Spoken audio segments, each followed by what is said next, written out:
Yeah. Go ahead. Hey, we're online. Well, that's a good way to start. Welcome everyone to our meeting. I will just start it with some upcoming events that we have. Welcome everybody in the audience. I love seeing a big crew out there. Join the MRCC and the Montague Fire Department on Saturday, December 6th for a Christmas parade beginning at 4 p.m. and visit with the real Santa Claus and Mrs. Claus at Rosedale Hall from 5:30 to 6:30. Enjoy hot dogs, hot chocolate, apple cider, and s'mores by the bonfire. Second one, there is only one spot available for the Seniors Christmas Carol bus trip on Saturday, December 13th. The cost is $20 per person. Contact the township office if you are interested. And I hear Jim will be singing at that, so that'll be very, very fantastic if you want to. If you want to be at it. So we'll open the meeting with the land acknowledgement. The council and staff of the Township of Montague acknowledge that the sacred land in which the Township of Montague is now located and this meeting is being held is the ancestral and unceded territory of the Algonquin Ashabi Nation. And we'll just have our moment of silence, please.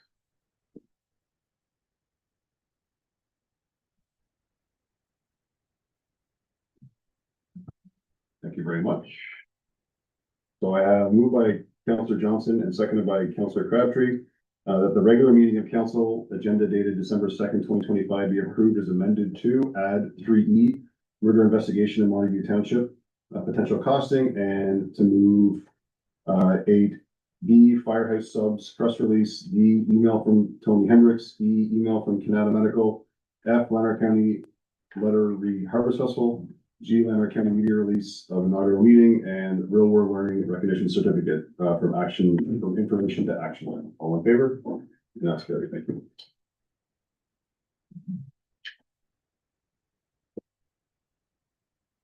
Next up is moved by Councillor Crabtree, seconded by Councillor Abbas, that the minutes of the regular meeting of council dated November 18th, 2025 be approved as presented to state. All in favor? And that's carried.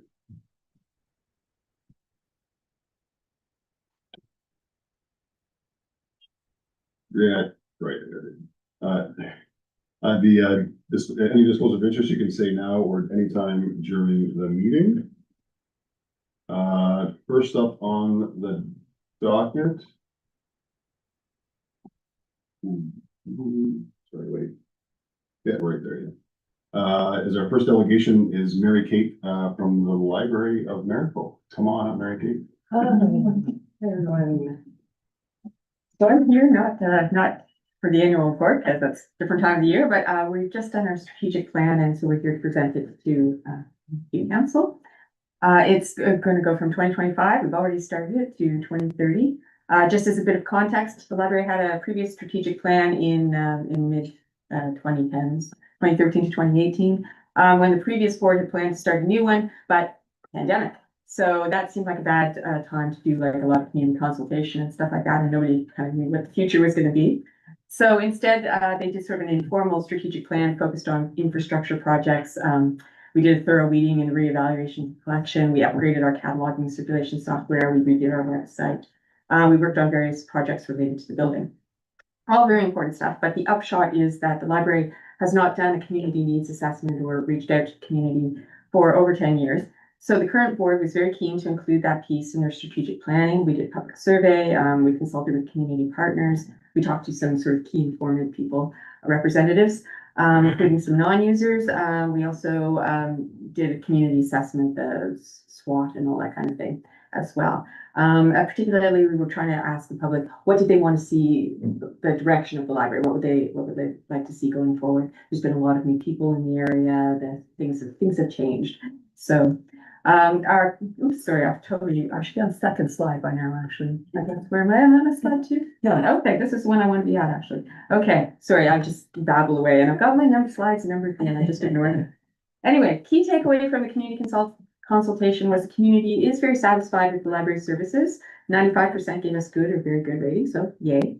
Overall, people are happy with the staff, the space in the building, collections, programs, our other services. It's nice to hear that. It suggests that we don't need to make radical changes. We're kind of on the right track, but you know, where should we go? A couple of areas, next slide, a couple of areas that, okay. There's supposed to be a picture on this slide. I wonder what happened to that. Anyway, good question. Anyway, worry about that later. Anyway, a couple of areas that are good to address. People would like sort of more programs, more collections, more sort of specialized things. Yeah, where did that picture go? It's on ours, it's on the agenda. Yeah, I don't know. Very, very weird. Anyway, doesn't matter. It's just people being happy at the library. That's pretty much it. Anyway, so unfortunately, people like they all want sort of specific things. They all don't all want the same things, which would make it a lot easier. But we've got some directions to go into, and communication seemed to be like a thing that it'd be good for people to know more about our library services, especially with a lot of new residents.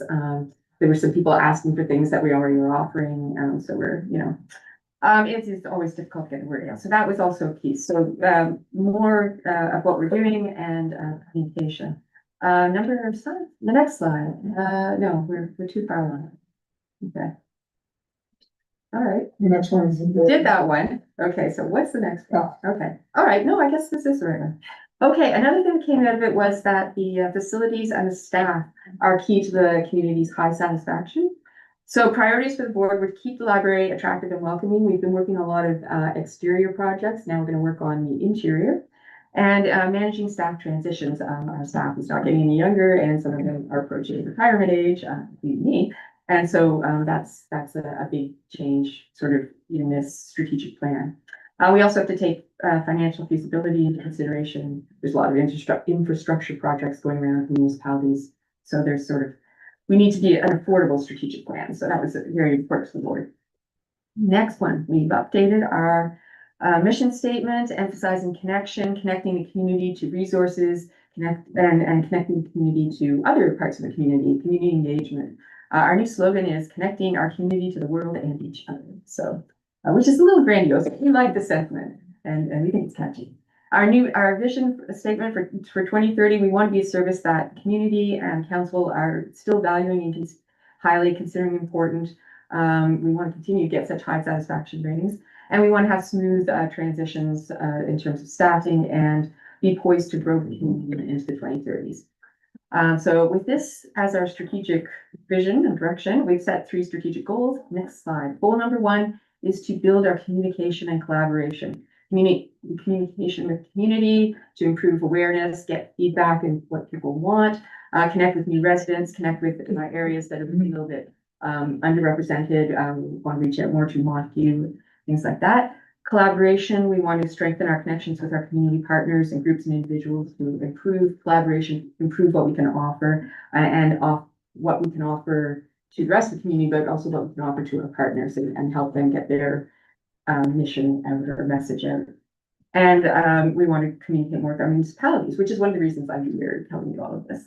We want to be more effective. We want to be aligned with municipal priorities. We know that you're doing strategic planning as well and stuff. We want to be on board with that. And of course, these will help with goal number 2, which is the next slide, which is enhancing our library resources for growth. We want to expand our programs and our outreach to offer more entertainment, education, and opportunities to engage. For the community to engage. This collaboration, which was back in goal 1, will be an important part of this. We want to update our collections and technology to keep track of sort of the evolving community interests and be a little bit more strategic in that way. Communication will help with that. We'll find out what people want. And we want to put in an evaluation piece to make sure that we're on the right track with that. So the goals are to make the library services relevant, useful, and valued by the community. And goal number 3 is next slide. Yeah, there we are. Maintaining our organizational strengths. This is sort of more of an internal priority for the board and library staff. We want to maintain the library's interior, keep it welcoming and attractive. We get so many favorable comments from people saying how beautiful it is. We want to stay there. And implementing technology and infrastructure upgrades to maintain quality service and keep track of what's going on, AI, all that kind of thing. And then successfully transition to new staff. And explore funding sources for library projects and upgrades. If we're going to work on things, we need to find them on the board. So next slide. We've developed a work plan for this. So we're confident that the strategic plan will get us where we want to be in 2030. We've developed a work plan. We've already underway. This is a box I'm going to tick off when I get back. The board has committed to reviewing it and updating it regularly. So in conclusion, like the library is not just a building, it's not just a collection, it's a service. We're here to add value to residents' lives. That's the whole point of the library, really, and to contribute to the municipality's goals of making Monkview, Miracle Wolford, a desirable place to live. So that is what we're doing. Go to the next slide. There's the board. The board and I believe that the strategic plan will guide us in meeting these goals to the end of the decade.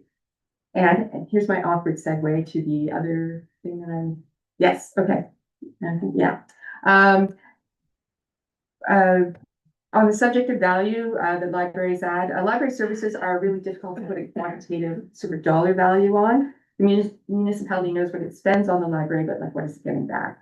So the Ontario Library Service has worked with a university to develop a Valuing Ontario Libraries toolkit called the BOLT. And it's developed to put a dollar value on the sort of social return on investment that you get, municipalities get for putting money into the library. So we're not really like an economic benefit, but it's a social benefit, a social value. And it's in 7 different areas, space, like people using space, education, culture, entertainment and leisure, economic development, civic engagement, and inclusion and well-being. And so the toolkit is something that all the libraries can use. It's sort of general. It's got all these formulas and spreadsheets, but you use the specific libraries data. They used our 2024 data, and this is sort of what they came up with. So this is kind of the economic benefit that the library is giving in these areas to add it all together. And the one that's perhaps most relevant, for every dollar invested by municipalities, the residents are getting back $11.53 of social value, and sort of putting that into thing. Since budget time is upon us, that we like to go mention that. And that's pretty much all I have to say. This is just the infographic. There's a whole report, which is on our website now. So if you're interested in more, you can read that there, or you can invite me back and I can talk about it at greater length. But I got 10 minutes and I think I'm done. So did you have any questions or anything you wanted to know further that Thank you, Mary. I mean, that was really, that's obviously very informative and nice to see sort of the directional plan. I love the last slide, obviously talking about sort of the social benefits too as well. I think that's a big impact of understanding of what that library brings to our communities too as well. And I think we don't understand that until they're gone, and we really don't want them to be gone. So I think that's a very good, impactful sort of piece of education too as well, as part of it too as well. So thank you for that. Is there any questions from council at all as far as? A question. Yeah, sure. Thank you very much for hosting the literacy program this summer. Yeah, I got a presentation at the Lions and it was excellent. yeah, no, it's a really good program. It really gives a lot of value to the students, and we followed up on them to see how they're doing, and we got some that they have really like they're at grade level instead of being behind grade level. So it If really you had want to a talk big about social benefit, that 2 weeks was 3 weeks. amazing. Yeah, 3 weeks was amazing. So thank you. Yeah, we were hoping that it will be back again this summer.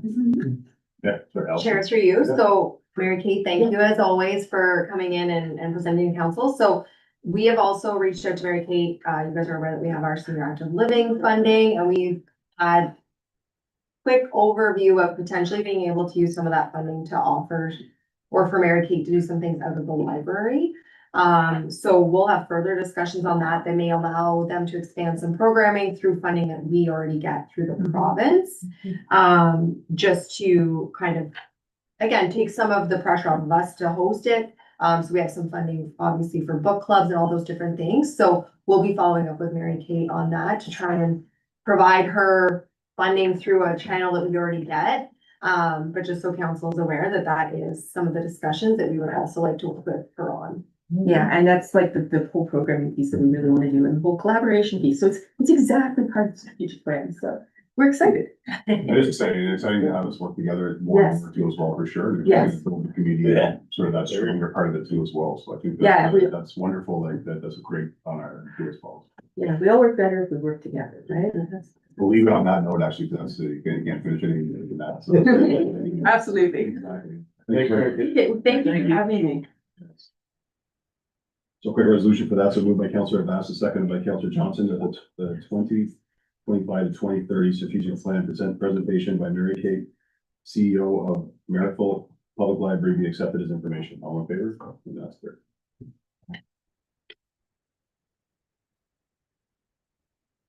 Next up is our MRCC request.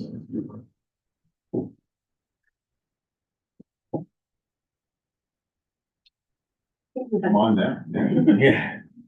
So yeah, we had, 4 requests to go over. Thanks for your time this evening. So the first one was a request for a Google Drive for information storage. So essentially it would just be that we would have a shared drive that we're not asking you guys to put any information in it. It would be solely for the MRCC to add any sort of posters. So we're working on, we always have like these to work on in the future.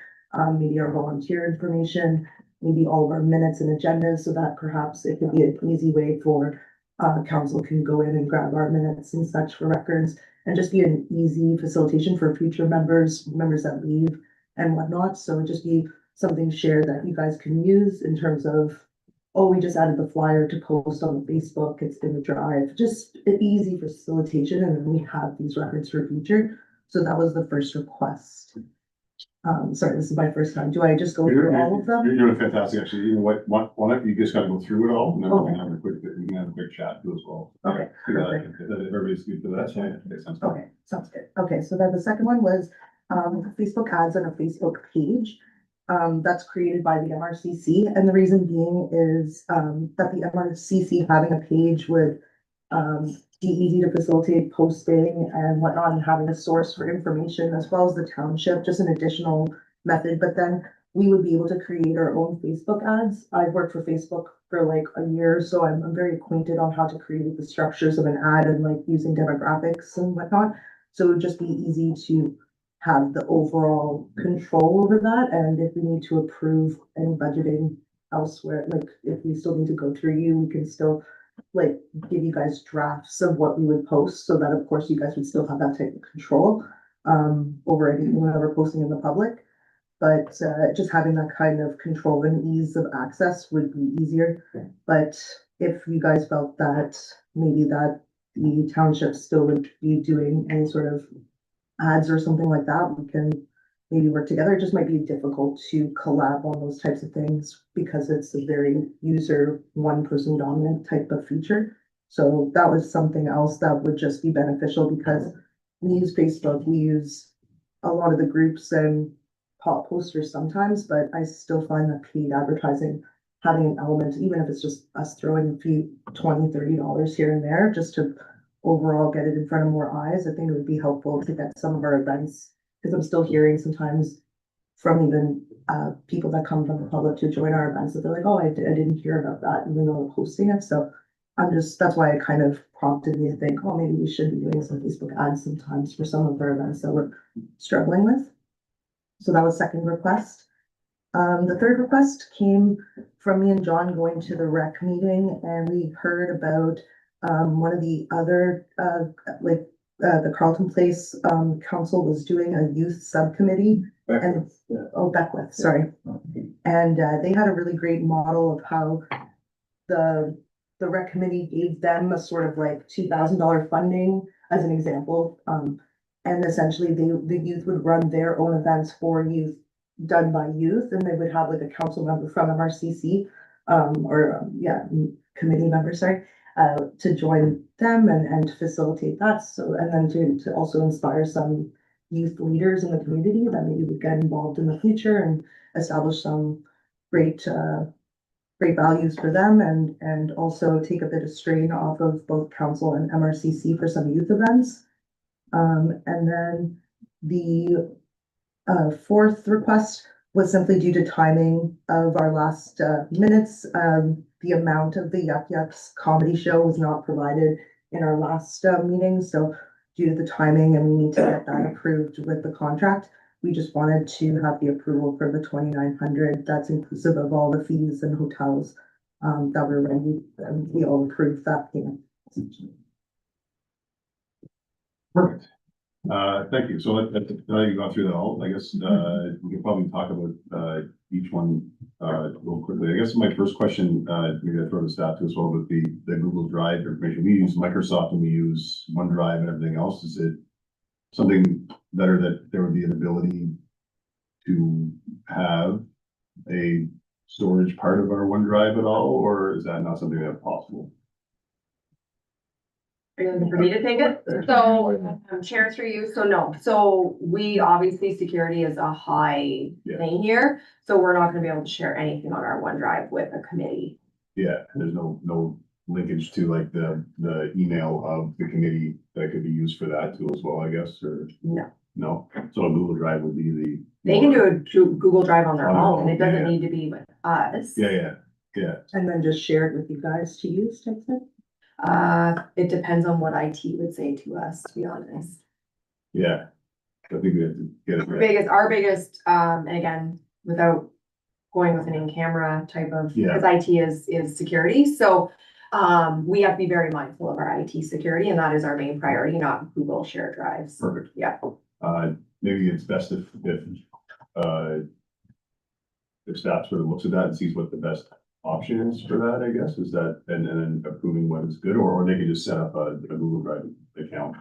that's nothing to do with us. There and yeah. and nothing to do with us, so, sure, yeah. I think we can, for all intents and purposes, RCC can start up their own Google Drive, have it with all their information, all the stuff that they require, and like Kat did say, it would be wonderful for the future MRCC representatives, when the chair changes positions, it would be make for a more seamless transition, and at least all the information is in a storage file that can stay with MRCC. So if they're looking for approval to do it, I don't see a problem. Is there any reason we can't approve them to have their own Google That has Drive? nothing to do with us, yeah, that's up to you guys.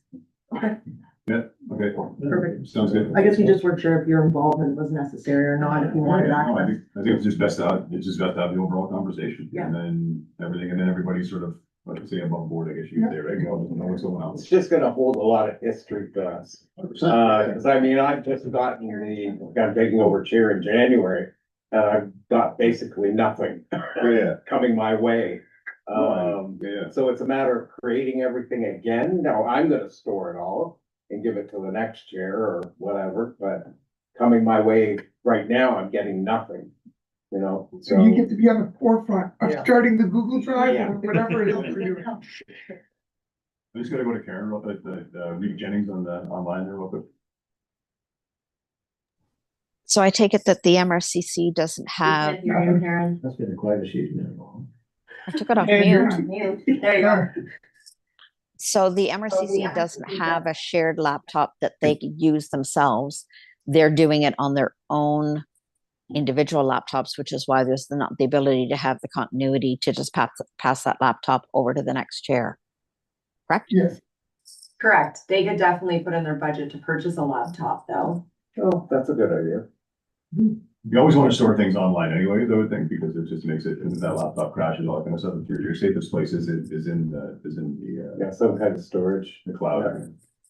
Just as long as each person that has it has something to be able to use.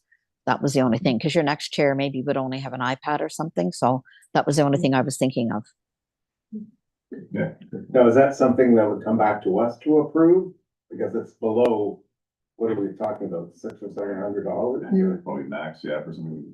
Yeah. We'll bring that to our meeting. Bring that January 19th. So your Facebook ads and Facebook pages, do you think it'd be advantageous to have a separate Facebook page altogether for, and then, because you're trying to get numbers to that too as well, right? Yeah, the thing with that is because it's about the security, so I would need to have access to the township's Facebook in order to create an MRCC ad, which I know wouldn't probably be accessible to me, which I totally understand. So having our own page, then I have, because like currently, even with the curling club and a few of my like promotional groups, I could just swap in my business manager to do ads in any of the accounts that I have access to. So essentially, it would just be, if we had an MRCC page, I don't have to, having access to other accounts. so I did suggest to Kathy bring this up because I said, I don't know what the legalities of it are. I know we currently have to go through staff to get approval on postings and everything else because it is for Montague through MRCC. So I'm like, I don't know what we can or what we can't allow. So I did suggest that we should bring it here to get staff's information and input on whether, what's the legal requirements, what can we do, what can't we do? Because we, as being members of MRCC, we're not sure of the legalities of it. And I did not want to overstep and say anything that was wrong. Yeah, essentially, we would just want to have that page just solely to advertise events. And obviously, we'd still hope that the township obviously wouldn't be the first to post, and then I would just send an email to whoever is decided upon, just with like, usually it'll never be more than a paragraph or a few sentences, and be like, this is what we're gonna post, this is the image, which would probably be the same image that was originally posted to begin with. And it would be very simple, like creating an event through that, or not even an event, but just like Sure. something, yeah, sharing. the So- video. And then it can be shared to even the volume page too as well, and shared down Yeah. the line to other pages too as well, so it's more of that line. So it's just more of a getting The ball rolling. staff's recommendation on how is this possible? Is this doable, or is it a legal requirement that we can't do? Yeah. Is it something that we have to ask staff to do on our behalf? And that's where I think the questioning is going. Cause the ad needs to be done through that Facebook group, otherwise it would have to be additional work for whoever at township would be doing that. So MRCC having their own Facebook page, basically, Would allow us to do the advertising. allowing to do it and still share it with everybody else. So is there any, since it's a separate group, is there an issue with that at all, or is there a problem that we would fall into play? I think the township is responsible for still reviewing everything, so it doesn't really change, I don't think, and I believe that we can do the paid ads on your behalf if that's something that you're wanting done. That might be something that can be facilitated for you, but I don't know about having a separate Facebook page. Yeah, so Chair, I think this is a much larger conversation, because when it's a committee of council, it has to follow our procedural bylaw, our communications, all of those types of things. So, and then the Facebook ads need payment. So this is a bigger conversation of, does it stay a committee of council, or does it become a recreation committee at arm's length from council? Because it's, I realize that it's in some a simple request, but because it has to follow our procedural bylaw, we now need somebody that's going to be able to approve prior to any kind of posting. And if we get it a couple of hours before they want it to be posted, it's on a Saturday, who's doing that? Yeah. We do, between Grace and I, we do tend to check Facebook and respond to people on weekends and things, but we can't confirm that we're going to be available on weekends and after hours and all these things to confirm. So I think it might be, honestly, with all of these requests that are being asked, it may be a bigger discussion of just going at an arm's length of where council provides a donation every year and they're a recreation association of their own. So they don't have to follow our procedural bylaw. They don't have to do all the red tape that's required by being a committee of council. Most recreation associations are not a committee of council. And so they have more ability to operate on their own and do their own things. Any of the ones that I've been part of have never been a committee of council, so it makes it much easier to not go through all the red tape of a municipality. So I think that might be a bigger discussion for the group to have to come back. Because I think you would find it much simpler. And you have different opportunities as a not-for-profit to apply for your own grants and your own funding and do your own things. So it might be a bigger discussion, I think, of what are they really looking long-term to accomplish. January 19th. January 19th. Just put it on the agenda. Sounds good. So, Thank okay, you, Ally. so I guess Table. that's a great answer, so I guess we'll punt it back. Yeah. Punt it back in that sense to the group to kind of come back with something along those lines, and I think this is one of those things too as well, like this was an ever evolve, I'm gonna say it's an evolving, like, right, I mean, this was reestablished, I'm gonna say 7 years ago. And then trying to, and it's been evolving as we've been going, and I think this is maybe another example of where we need to kind of get to as well, so. We punt it back to the group and then have those conversations and then come back to us and we can kind of go from there. So Kat, I think to help you along, 3 that basically falls under that, if that's something then you Yeah, don't have to we can ask, table that as well. we can table that for now. 100%. And then the fourth one is the one. And then the fourth one would be the definite. Yeah, I don't think anybody, like, it's already on the resolution, so I'm assuming we're all good with that, so I'm not gonna dive into that, one. So, but let's go make sure this is last, let's, but I think this is great, I think this is a great steps, and it's nice to see that evolution, nice to see where we're going with that too as well. And we got two great members too as well that are also there to help sort of support that process too as well, along with the great staff, so yeah, so thanks very much, Kat. Yeah. Real quick, yeah, for I believe your terms of reference already contain provisions related to subcommittees. So maybe just have a look at that. I think it's like the last section in there, so just have a look at it. I don't have the ability to pull that up on my computer right now, but I'll kind of keep that in mind when you're. So it's already- You might already have something in there. Okay. that- Yeah. I just Okay. can't recall exactly what the wording is in it. Yeah, 'cause Well, we'll there- check that out. for sure, because through you, there was already discussions about a youth subcommittee and we did put out looking for youth and that kind of thing. There was nobody that applied at that time. That was a couple years ago we did that. Yeah. So, it's already in the terms of reference for that. So you guys can have that full on discussion, decide what you want to do. And hopefully you're successful in it, maybe with giving them that little bit of a budget. Because our initial approach, we didn't get anybody. You guys would recall that, but that was a couple of years ago now, I guess. So it's already in the terms of reference. Okay, that's great. Thanks so much for your. Well, all we can do is try with that one. See how it Thank goes you. anywhere. Yeah, it's awesome. All good, sounds good. So, moved by Councillor Johnson and seconded by Councillor Crabtree, that the report to the Montague Recreation Culture Committee be received as information, and that council approves the expenditure of $2,900 as noted in the MRCC report for Winterfest 2026. All in favor? That's good. Thank you, council. Thank you, guys. It's amazing. It's a good, love the progression that we're seeing with that. Next up, our municipal manager, treasurer, deputy clerk, Allison Rakin, senior activity living center coordinator position, internal posting. Thank you, Chair. So this is a report in front of council this evening, to get approval to include the MRCC as an internal application when we're posting. So we're gonna post, similar to all jobs, we post internal for a week first and then go external if there's no qualified candidate internal. I would just ask that, the MRCC and the volunteers from that committee be included as an internal because they have put forward their volunteer time, as far as the recreation component. The Senior Active Living Center has been staff that have volunteered their time to organize. So we think that it would have a bit of a connection there as far as, offering it up to some of those members first. And then if we get no internal, qualified people, we will put it out externally. Any questions on that? That's great. Sounds good. It's optional. Yes.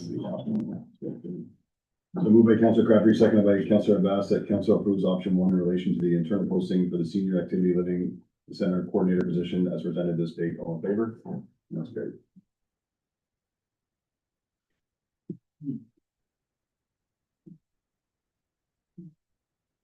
Allison, you're on the docket again, for, I'm not gonna say the whole roll number, but request for extended payment plans, whatever leave benefit. Thank you, Chair. So as council will recall, you approved the new tax collection policy. Included in that policy was wording that the treasurer, myself, has the ability to do a satisfactory payment arrangement that would bring an account up to current within a 2-year or 24-month period, unless otherwise approved by council. So we do have a request from the roll number presented to you. I'm not going to read out the whole roll number either. This evening, with some information. So, it was a new build in 2022. The last payment that was made on taxes was March 7th of 2023.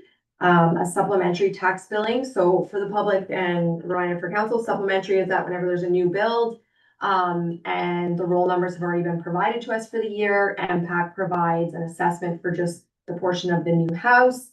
We put out a supplementary or an additional tax billing for just that portion for that year. So that was done, and billed in August of 23 for 22 and 23. So the current balance of taxes and interest owing, is $18,954.77. So based on the policy, it was estimated for the plan to come into good standing over 24 months was about $1,200 per month. The owner is requesting from council that you freeze interest, reduce or remove all of the accumulated interest, and allow a payment plan of $800 per month for them to catch up. So we're not recommending to council to freeze the interest or reduce the accumulated interest. Otherwise, all properties should be afforded the same. We, as a municipality, have to pay the portion of the taxes for the school board and the county, whether you've paid them as the property owner or not. So over those 3 years, basically the other ratepayers have paid your portion of county and school board. And that's why we charge interest, because if we had to go into a deficit or overdraft on our banking, we would be paying interest for those payments that have not been paid by the property owner, but we had to pay. Because the county and school board don't wait for us to be paid, we have to meet those legislative timelines to pay them. But there are 3 options for council to consider this evening. One is to go ahead and approve the $800 per month, so the extended payment plan, but do not reduce the interest. Approve the $800 and reduce the interest. And also that we would absorb the write-off, or that you approve a combination of the 2. Thank you. Also, these are always tricky ones for sure too as well, and we have to obviously take. Jeff, Karen's got her hand up. Okay. We did have. They're tricky to you messed me up there, Karen. To deal with, obviously, and we have to think of the fairness and the of the entire township and where that comes from. So on that note, I'll go to Karen. I agree, it is tricky. When it comes to the fact that residents do receive multiple notices, it's not a final notice, like there are stages that the municipality goes through saying, contact the office to make payment arrangements, et cetera, noting that the last payment was in 2023 in March is a little disheartening that they're now asking us to consider reducing a payment that we have set forth in our policies. But if council is in agreement to go with option 1, I would agree to it. I would like to have a little bit of an amendment to it, because I would also like to add that we will go to a payment plan of $800 a month. We do not give relief on the interest and penalties to date. But the next step is that if there's a default, that we automatically continue on in the process that they're currently in with the township. So what do you mean by that? So like if there's So our tax collection policy, because they've asked for an extended payment plan, which means that there is a policy with reference to collections. So there's stages that they go through, which is getting notices, et cetera. Then the final stage would be registering the property. I don't know what stage they're at, but I would say that if they default on a payment in the extended plan that we're offering, that then the treasurer has the ability to pick up at the stage they were at to continue on. There is no more extensions granted, et cetera. The process just continues on. at the higher amount. No, it would just continue on in that if, and maybe I'm reading it wrong with reference to extended payment plan and relief of interest being under a tax collection, is that because the property appears to be in arrears, the municipality then would start a tax collection process at which there's letters sent and then it goes number of days before next step happens, et cetera. So if they're asking for a reduction of what we would normally do for the 24 months, that we accept the reduced amount. We do not reduce the penalty and interest charged. But if there's a break at the payment, then whatever process we're at just gets picked back up again. And because there's no more second chance is what I'm trying to say. The process doesn't step back over. There's Yeah. no ability to go back to the 1,200 or the 800. It's like this is a plan you've committed to, and then we continue on with the process. I mean, I can sympathize in situations, but I also have to look at the whole of the municipality, because it is the taxpayers of Montague, as was stated. We still have to pay our bills, and that's why collection from the residents is important on due dates so that our bills get paid, because then we have costs that are associated with paying and then collecting later. Thank you, Beth. Did you have something to say on that? Yeah, so thank you, Chair. Thank you, Reeve. So, we do, just for council consideration, we do normally offer people an opportunity, because life happens, as long as they provide, myself, the treasurer, notice of, inability to pay, for a month. Because we do try to take into consideration that a vehicle breaks, or you need winter tires, or something out of the extraordinary, Christmas, that we do allow a month, where they can contact us and advise that they cannot make payment or a reduced payment. And we normally, would allow that. So I think that if we didn't allow that in this situation, we wouldn't be treating them necessarily the same as others. Because we do allow kind of that communication contact to say, something happened this month, I cannot make it, but I will continue back on next month. If council wants different direction than that, then, that's fine. But I will be treating everyone then of that in that same manner. Just keeping in mind that things do happen every once in a while, and if they've been good at making their payment and a one-off happens, I think it needs to be considered. Yeah, they go like 8 months and everything's going good, and then there's a one-off that happens there, and we can continue, we can go to the next month and we can continue on to try to catch up. Because the bottom line, what you're trying to get to as well, is that we don't want to. No, We don't want to take over someone's stuff. We don't want to do that. We want you to have your home. We want you to be there. Yeah. But we have to make sure that we're doing right for the community, I think is a good aspect. So that's something I thank you, Reeve. Oh, do you have something else you want to add, or?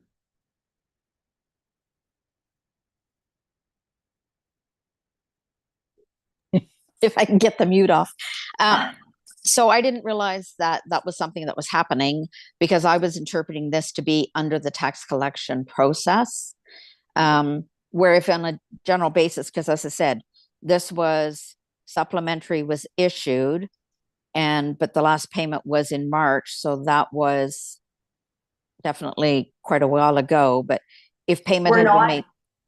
Sorry, Karen, this is not an extended agreement. Okay, We're not at that point. okay, That's why I'm saying Thank you. Extended agreement is exactly as you stated. This is not at that.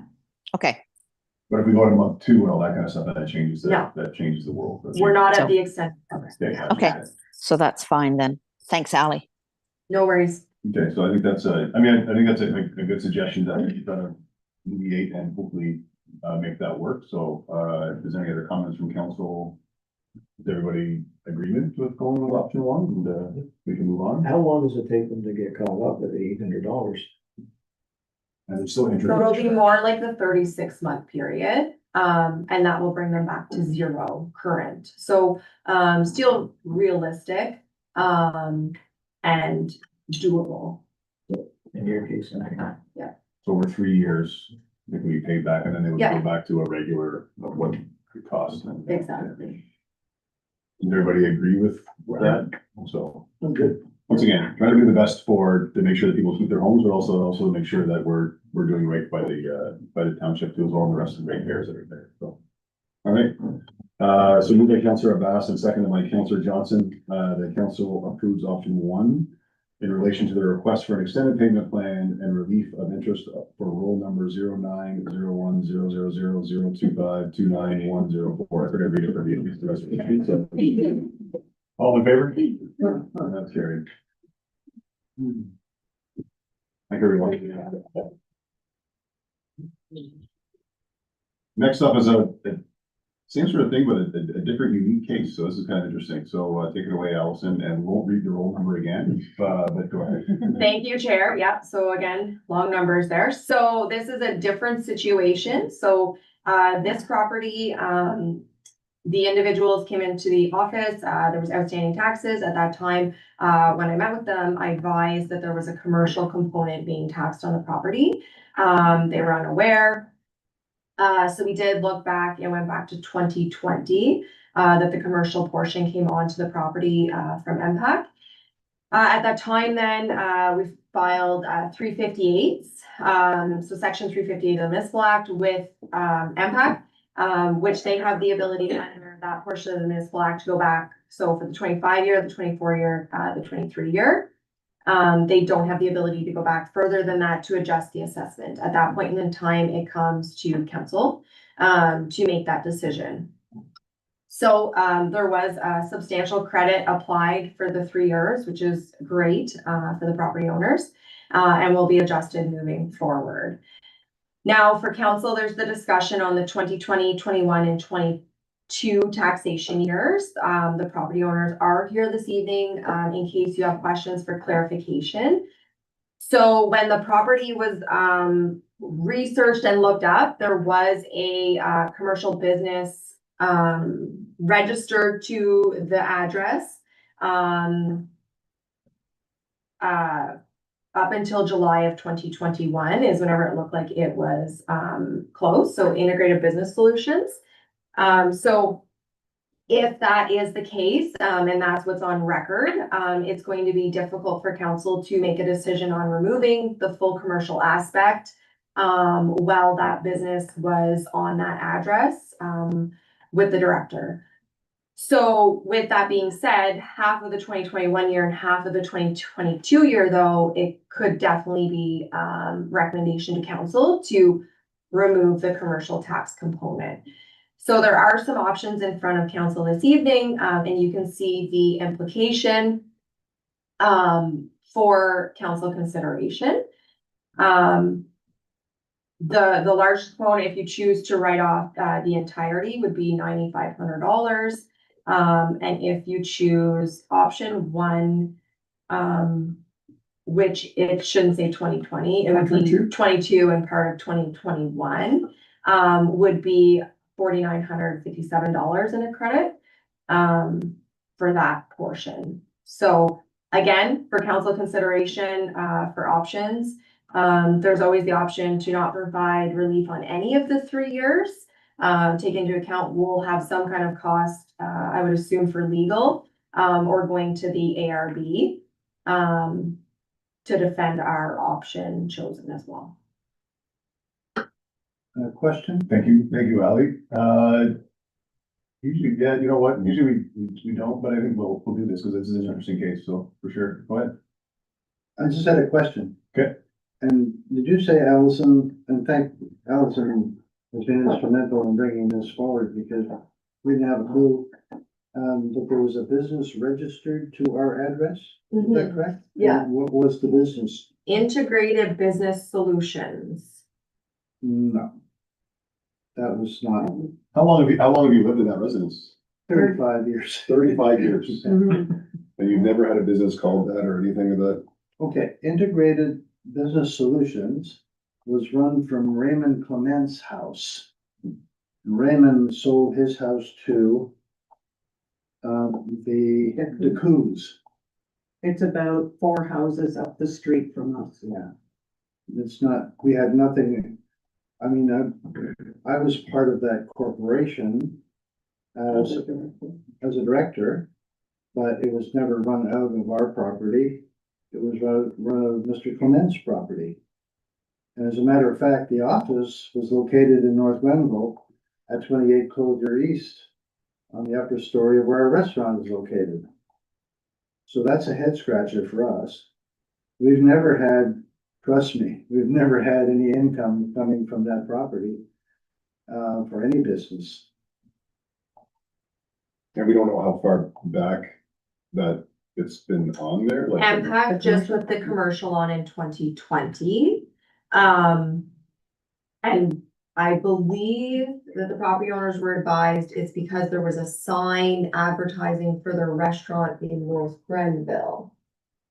Out front, is that what you're indicating? Oh, Okay, so well, there is a sign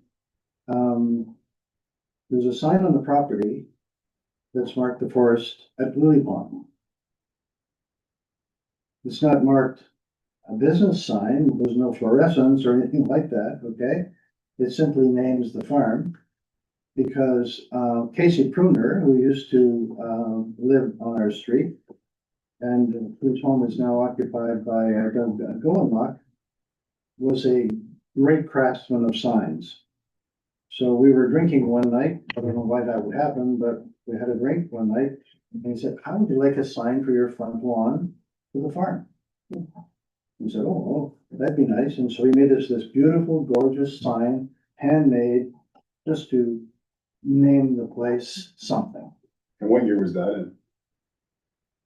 I think the Lord was a cowboy back then, it would have been, 2010, yeah. maybe even 10, earlier than that. yeah. That's no relevance. It's been Yeah, there- so I went like, where would impact, he said, sorry, maybe they're going off like there are. The sign's been there for quite some time. But that isn't the, sorry, No, go ahead, because this is interesting, so, but that isn't the sign that has integrated solutions, like, No, where's, no. so is there actually a sign that Just the says name of the that? farm. And it doesn't have our restaurant's name on it for sure. That's in North Glenville, in downtown Kempville. And Integrated Business Solutions was Mr. Clement that lived. Yeah. So we were talking to Karen Leader about this. She's the Brockville specialist in this kind of stuff. He said, sometimes it happens because we don't have the resources to, meet with people and all that kind of thing, that we make a judgment about a sign on the street and it turns out commercial. And I said, well, it sounds a little unfair, both to the taxpayer and to the municipality, right?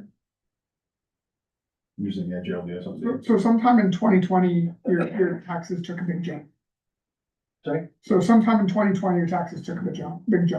It didn't trigger anything like, we're not talking about, a couple $100, you're talking $3,500 jump. About that, yeah, about three. So I'm just saying, there's nothing to your recognition that you would say a business that you were involved in would, because Ali is very good at her job. It's showing up as that address. There's no. So there's no taxation that would show that you were involved or partially involved with a business that was registered to your address. No. We were involved in the business. I think to push this further, you'd actually have to find documentation that proves that you had no involvement for us to give you a full refund. Just being. We had involvement, but the business was not located at that address. It was located in Kempville. And it was run out of Mr. Clement's house. But it was registered to your address. I have no idea how that happened because we didn't register it But why there. would you pay the taxes as if it was registered to your address? I'm sorry? So you're, sorry. Yeah. Sorry, Chair. So, I think that my recommendation to council would be to defer it and follow up, with the owners. For them to provide the business documentation showing the legal address, of, the business. That's pretty simple, but I'm gonna ask that's where we stop the Yeah, I think conversation so. and ask for that. Yeah, so I think this, anyway, we went a little sideways with our procedural side of it, but to engage in a conversation with I got to as well, but it was, and I'm glad, I think it's a time to definitely to stop that and defer it. I think it's interesting, and I think that's where we're at too as well. And obviously we wanna do the right thing, and we wanna, and make sure that we have a full understanding, and we also do our due diligence to make sure that we're doing the right thing from a township perspective too as well. So thank you for maybe also coming and also engaging a little bit of that explanation too as well, which kind of spears off where we're going, but I think it gives a little bit of context too as well. And I agree with Allison that we should defer, get a little more piece of information, just to make sure that we're crossing everything. Does that make sense? Like we want to cross everything off and figure out kind of how that kind of came about too as well. So I'd say, we don't need to go more further on this because it's really, this is a time where it can kind of go to the staff and you can once again kind of go forward. Deferring does not mean that like nothing's gonna happen. It's just making sure we're getting the right clarity and continue the conversation so we can clear this up in the Well, appropriate Allison message. is our heroine, okay? I just want you to know that. You're our hero too. Yeah. We're all in agreement on that. About this. Okay. So I'm gonna request that you defer it, just so I can follow up, with the property owners and get the correct information to come back. Yeah, sorry, and I don't want to forget the reef, so, yeah, so please, Karen, chime in. So I'm good for deferral. Also, though, the property owner mentioned that MPAC had told them that sometimes they just get information. I was wondering if the treasurer could obtain whatever documentation MPAC had to provide to us as to why they put it on the roll as well. So chairs through you, so that's not uncommon. Sometimes, when they don't have access, especially potentially if it was COVID at that time, they'll make a call and expect that whenever the property owner receives the update, they would contact them to basically file an RFR, a request for reconsideration. But sometimes property owners don't understand the documentation because it is not necessarily clear.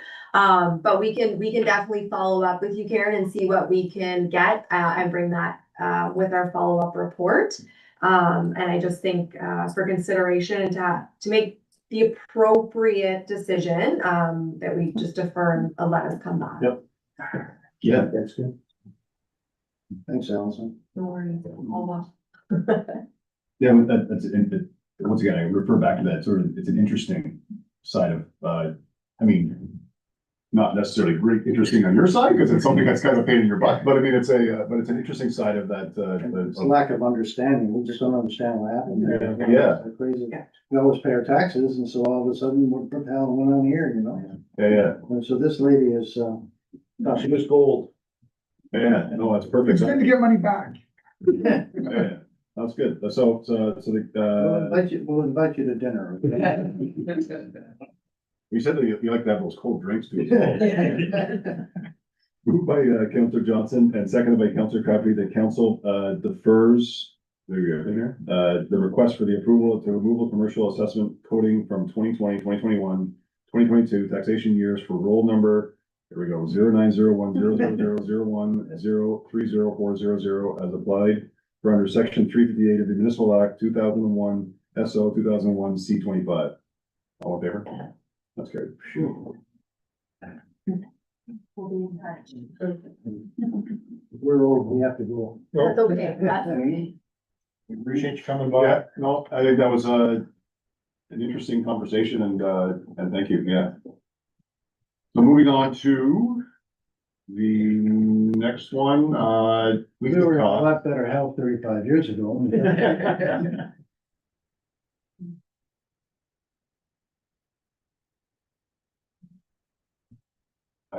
So, the murder investigation, the potential costing, take it away, Alison. Thank you, Chair. So I'm sure, as everyone is aware, there has been a large-scale murder investigation in Montague Township. What comes with something of that scale is also the costing for the policing for the investigation. So we did have a discussion last week with the detachment commander for Leonard County. Late last week, I apologize, this got added on to the agenda. With that, really staff was kind of trying to get a good idea of the costing. Is it a call for service? How does this work? So standard protocol for investigations are the province will absorb about 30 to 40% of the costs. The municipality is responsible for the balance. So with investigating this, 2014 average cost for an investigation of a first degree murder was about $342,000. 2014. So $2014, that would equate to about $239,000 for us. We're talking some substantial increases. So a 6 to 10% based on 2014's numbers. For us just to cover this still ongoing investigation. They're still there 24/7. They're still doing everything that they need to do. So with budget discussions ongoing for the township, we do have a policing reserve set up that currently has about 133,000. That reserve is set up for the increases that the OPP put on us for operational costs and staffing costs and increase for union agreements and all those types of things, which we've seen large increases the last couple of years with a potential 11% again increase this year on us. As a small community, this is going to have a substantial impact. It has a substantial impact for a number of reasons. But financial being one as well, that we need to be aware of, and we need the public to also understand that. So, we wanted to kind of get this out. It usually takes the OPP with their reconciliation a year or two to kind of for us to get that costing, and get that, number. We have requested that they, give us a ballpark from other investigations of a similar size. There wouldn't be any from Lanark County, in the last bit that would be relevant. So it'll be outside of. But I think that from council's perspective, you may want to discuss increasing the 2026 levy. Or if you want to delay deciding until we receive the full bill, and just taking a 1 year big hit, and this is what it is. Or some kind of a combination of the two, but it is something that we need to prepare for, because it's going to be, a relatively large cost. Thank you. I definitely have some comments as well, and it's, this can be kind of a scary thing, so I'm gonna open up the council first to start out with, for sure, yeah. So, I'll just ask you directly, Allison, is there, like, we just had a payment schedule for on a couple of different accounts for ourselves with ratepayers. Is there any ability when you're given a huge bill like this, which basically sewers the municipality for 2 to 3 years? Is there not a way that we can pay 80,000 this year, 80,000, 80,000, something like that? Or is it all automatically that they get their money and burn us to the ground? So Chair, through you, I have never been involved. I've never been, a treasurer for a municipality for something along these lines. So I can't answer that. That is a question we can ask and request of the province. Again, are they gonna do it interest free though, or is it going to be, because everybody else has paid for it upfront, in their taxes? So I think it's a discussion that we can have with them to maybe say over 5 years, we're gonna pay, a portion. But we're still gonna be looking at that increase to pay for that. So we can absolutely ask that and figure out what that looks like. It's just even the detachment commander, fully recognizes that this is going to impact a small municipality like us. And the problem that I have with this, well, I have a lot of problems with this. One, we should never be stuck with a bill like this. The province is the province, and they should pay for this kind of stuff. Also, if it takes 3 years for them to catch a murderer, why do I get stuck with the bill? Do I get a discount for the first 2 years? Like, this is a ludicrous way to treat a municipality. Like, we're a lower tier, we have no money for this. Like, you know, to go to the ratepayers and tell them we're gonna increase your taxes by 10% right off the hop for a murder investigation that we should never have to pay this kind of money for. I'm shocked that this is the way the OPP operate. It's bad enough what they charge us to begin with, and then expect us in all of their salary demands that we have to pay back pay and all the other stuff. It is like, I know that we get downloaded on top of all the time as lower tier municipality, but this is shocking.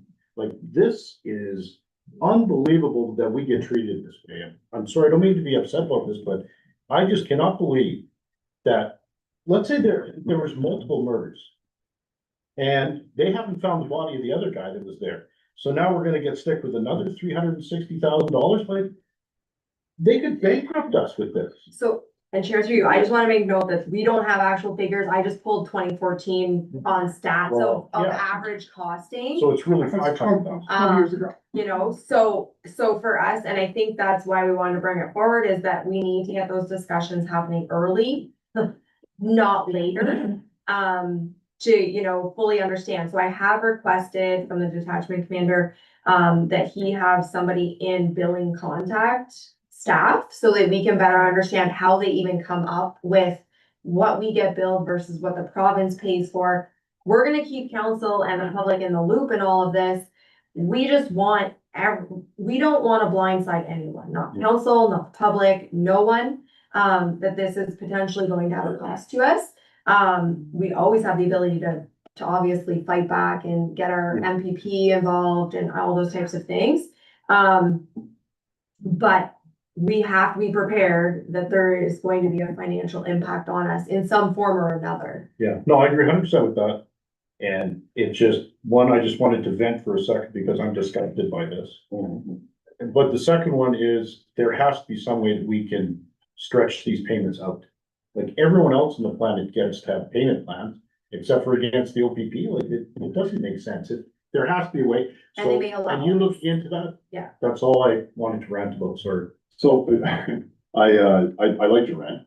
I think it's entirely appropriate. I don't think there's an apology needed for that rant because I think we should be frustrated. We should be angry. These are situations too as well that the whole process was not even part of really Montague. It kind of fell into Montague. They weren't even, it wasn't even something that was like, not that we should, long-term residents get that reprieve or not, but it's something that kind of plopped into Montague. It could have easily plopped into another municipality too as well. And I think that's an unfortunate side of it too as well, saying like, and maybe there needs to be a discussion with the way that it falls into the plate, right? This wasn't even really even almost Montague residents that dealt with it. It kind of fell into Montague, and that's where it landing zones, and maybe that's where that conversation piece can happen too as well. So yeah, I think it is frustrating. And Allison, you said that you don't have any incidences of that you've worked in, but like, I mean, I'm thinking back of recent years, and I'm thinking of the femicide that we had in Renfrew County. And we know what the costing, that there was a lot of, obviously, police presence and searching and everything else. Do we have an understanding of what was charged to, I'm assuming the lower tiers, because it was in Renfrew County, but I guess what lower tier got sort of hit with that and everything else? Chair, through you, so the Basil Brudski situation in September of 2015, I think, maybe. So that situation though spread across multiple municipalities and ended up out in City of Ottawa is where they caught, I think, him, I believe. So I'm not sure how that happened. I didn't work at any of those municipalities either. I don't recall, but I believe that was all around the time when the OPP police costing changed. Their billing model was all 2015. And I think that was when that happened, because that was prior to the Union Municipal. So it was a different billing model. So it's not the same billing model. It may have been treated differently. But it was, yes, started, I think, in KHR and then worked its way out. But again, wasn't a long-standing murder investigation as far as 24/7 monitoring for weeks. So different, the size, and our current detachment commander did work in Renfrew County previously. In his 17 years, he's not been involved in a murder investigation this large.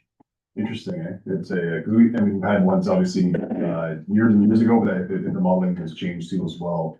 Then it's sort of irrelevant as far as if this is the way the model is. I mean, I'm on the notion too, as well as trying to get an understanding of what the costing looks like before we get into a big roar of what that number looks like and where we're going with that. But I think getting our MPP involved is definitely is an asset, and also working towards, and I know John will come with us for a delegation process too, as well as Solicitor General at like an AMO or like when that comes. I mean, obviously we're not going to do it next month because all the timing, we don't have enough information. But as we gather information, I think that's something that we need to come in front of the Solicitor General and say, hey, listen, like, you can't do this to us, right? I mean, that's the time to do a delegation to them too as well, and have those discussions and get John, I'm assuming, we'll assume that the current government is there, and John helping us out in that sense too as well. I know for me, I'm on the impact of basically sort of, I think it's option 2 is sort of waiting to see where things fall, and sort of go from there and see what pushback we can go with, before we start saying, okay, well, we got to start padding the resources now. I think I think we need to get an understanding of the cost. That's my thoughts process, but I'll open up the council as far as going from there. I want to make sure I'm looking at Karen too as well, if she has anything to say. But so I'd like to know too a little bit more. I mean, this is a ballpark, but going with option 2, we delay. I'm going to ask Ali, do we have the ability when the bill comes in to borrow from a reserve, and then we're going to have to build that back if the OPP don't allow us to pay it, and then we're going to have to build in the different budgets, that line specifically that says OPP on a tax bill for the residents to know, is that an option to be able to borrow? Because I mean, it's definitely a huge amount as Trevor mentions, but I don't want to have it lost. And at some point in time, we will need to have, at least I would like to see a specific line that says OPP, because it's not fair that the residents think that this is a tax we're putting on them when this is something that is totally out of our control. So Chair through you, yeah, so we have a contingency reserve, Reeve, that, council could make a motion to approve. Keeping in mind it's about 600,000. This could be substantially more than that, depending on what the total costs are. And I do agree that to have a really in-depth conversation at this time, we can't, we need the numbers. But if it's like anything else, it's just all of a sudden it's provided and it's due. So that's why we're bringing it ahead of time to make sure that council's not blindsided, the public's not blindsided, that we fully understand that there's a cost implication. And that it could be even further. Yeah, it could still get much larger than what's currently happening. Yeah, if they're looking We for. could find a guys. second. Yeah, we don't know the ramifications of that, of where that, and what happens if it spills into another municipality and all that kind of stuff too as well, so I'm just gonna go to Joe real quick. Okay. Yeah. My frustration is the same as yours, and, you know, we all, as taxpayers, pay our fair share, every month, every year, and hitting anybody up with 10-20% is not going to. The only thing I feel by not, and you know, adding more taxes to anyone sucks, and I really hope we can find a solution to this problem. I just think if we don't plan a little bit for worst case scenario, that when worst case scenario comes, how do we fix it? And like, I'd love to say that we don't plan right now and we go to number 2, but then when you do number 2, what do you do when you get hit with 15%? I think this is just like, I think that's a very valid, I mean, that's a concern, right? I think it's a very valid concern, and it has to be acknowledged for sure, that they definitely, if we're going that direction, to make sure that, you know, we understand what that could look like for sure. So I think that's a very valid concern. Yes, Trevor? So if we're doing that, then I want us to prepare for the worst. So we don't really have enough information, like you were saying, Ali, to say, okay, it could be a 10%, it could be a 20%. So it's hard for us to add it into the budget now, even if you had like a line item or something. Do we have the ability, and I know when I lived in BC, they had special levies. Let's say you were gonna pave a road. They use it for good purposes, not murder purposes. But it was a special levy, and the ratepayers, then they have their tax bill, but this was an addition to it because it was at a later date. Do we have the ability to do something like that? So Chair through you, that's kind of what the read was indicating. So we Okay. can, on your tax bill, we can break it out where it will say, like how the municipal, county, school board, we can actually break out and say policing. And it has its own rate separate from our taxes to show how much you're paying in policing separately on your bill. Yeah, so that's if we get all of that information, actually know what it is in time for this year. I'm thinking we're not gonna. It'll be probably 2 years. Yeah, so. Yeah, okay, so then it would be tough to do anything this year with it. Other than if you had a special levy, if you knew something that was coming up. Well, if you said 2%, and I'm again, I think it's awful. It sucks that you have to plan for worst case scenario.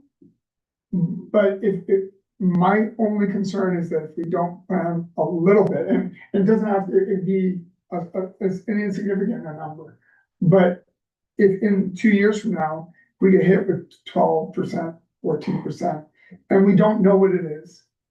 But it's, when you look at it that way, if we all of a sudden added 3% and then we find out Ali worked her magic and we don't have to pay a certain amount, or We can lower Now, taxes. Jordan does something. We've been in delegation, that's why it's preemptive to, I think, just talking about like pre-planning for something that we don't know an outcome for, where like, who knows where those discussions could go, who knows where, what that could look like. I mean, I'd really love to know, I mean, we don't have enough information, like, is there sort of, has this happened in other municipalities, in Ontario somewhere? That these cases and how did they deal with it? I think there's a lot of information before we kind of bite into saying, let's start looking at option one. I think it's, I think we need a ballpark figure for. I think we need to get into that, yeah. Like, I think it's one of those continuing conversations I think right now we're sitting at option two. And as we go forward, we're understanding a little bit more, and maybe we're getting into a delegation, we're getting into different conversations, and we're getting into, I think we have to make sure that we're beating all the horses before we, wait, I probably didn't come out right. But beating down all the doors to make sure that we get there, so anyways. So Chair, through, I think you're looking for option 3 then, because you're not just asking us to delay everything until the bill's received, you're asking us to reach out to MPP, be delegation, or are we just waiting for the bill? I think the delegation piece, sorry, I think the delegation piece is that, once again, I don't know if we're quite there yet, but we could be there. So I think it's one of those things where, like, yeah, I think reaching out maybe to John to make sure that's on John's purview too as well, to his understanding. He's also a Montague resident too as well. So like, I think it's good to get it on his understanding of what's going on. And then I think also, like, I think his advice or his inklings as far as where he can go with it too as well could be beneficial too as well. Yeah, I don't recommend option 2. I recommend option 3, where it's, maybe we're not preparing it as a levy, but we're preparing as far as we have contingency reserve. We're getting prepared for Roma, is way too close. Roma, we're getting, our local MPP notified, involved, keeping our thumb on the pulse, not just waiting for a bill to be received. Yeah. So my recommendation to council is option 3, that it is, we are in our heads thinking about how is this going to be funded? What's this gonna look like? Cause ultimately it's gonna be the next council that's dealing with this. No, I agree totally with Ellie, and that's where I'm landing right now. Just, I want to do a bunch of due diligence. I want to bang on doors like Jeff was saying. And I want to know exactly how much it's really gonna cost and how do I get out from under this bill? Whether it's part of a reserve, it's part of this, part of that, we can pay for it over 10 years, I can have a mortgage, I don't know. But I want us to really get a whole bunch of different answers from some people. And also to kick some people in the ass who think that this is an acceptable way to treat a municipality. This is crazy. Just because it's sorry, just the spirit off that, just because it landed. Yeah, This is stuff that came from outside of everything. yeah. And it landed because there was a convenient location. We don't understand the whole investigation, but there was a convenient location of where that landed. Yeah. I mean, how does that make any sense as far as where that convenient? Because they were location should living be? there, we put the whole bill, like, where was he murdered? Like, was it, we don't know any of that kind of stuff. Yeah. But it's one of those things where I don't understand how somebody thinks they can hand us an $800,000 bill. So leave that, I'm gonna ask the council, go with option 3. We will, we've already requested certain information, obviously, even they're not done the investigation, they're still on site, like Yeah. it's still very much ongoing, so it was really nice of the detachment commander to give a heads up as well. So that it's in everyone's purview and that we can get ahead of it and hopefully have as little impact on our ratepayers as we can get. I'm with you.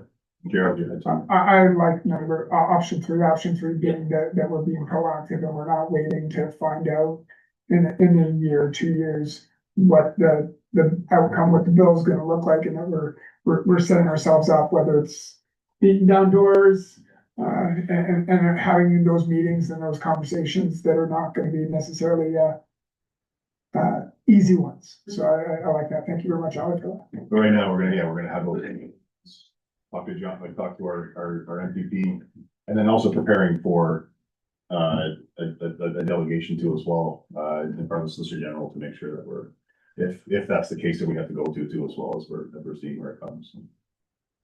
Everybody good with that? Yep. Terrible situation? All right, good. Moved by Councillor Crabtree and seconded by Councillor Abbas that council accepts the information presented in relation to murder investigation, OPP costing as information, and the council directs staff as per option 3 presented with stake. All in favor? Carried.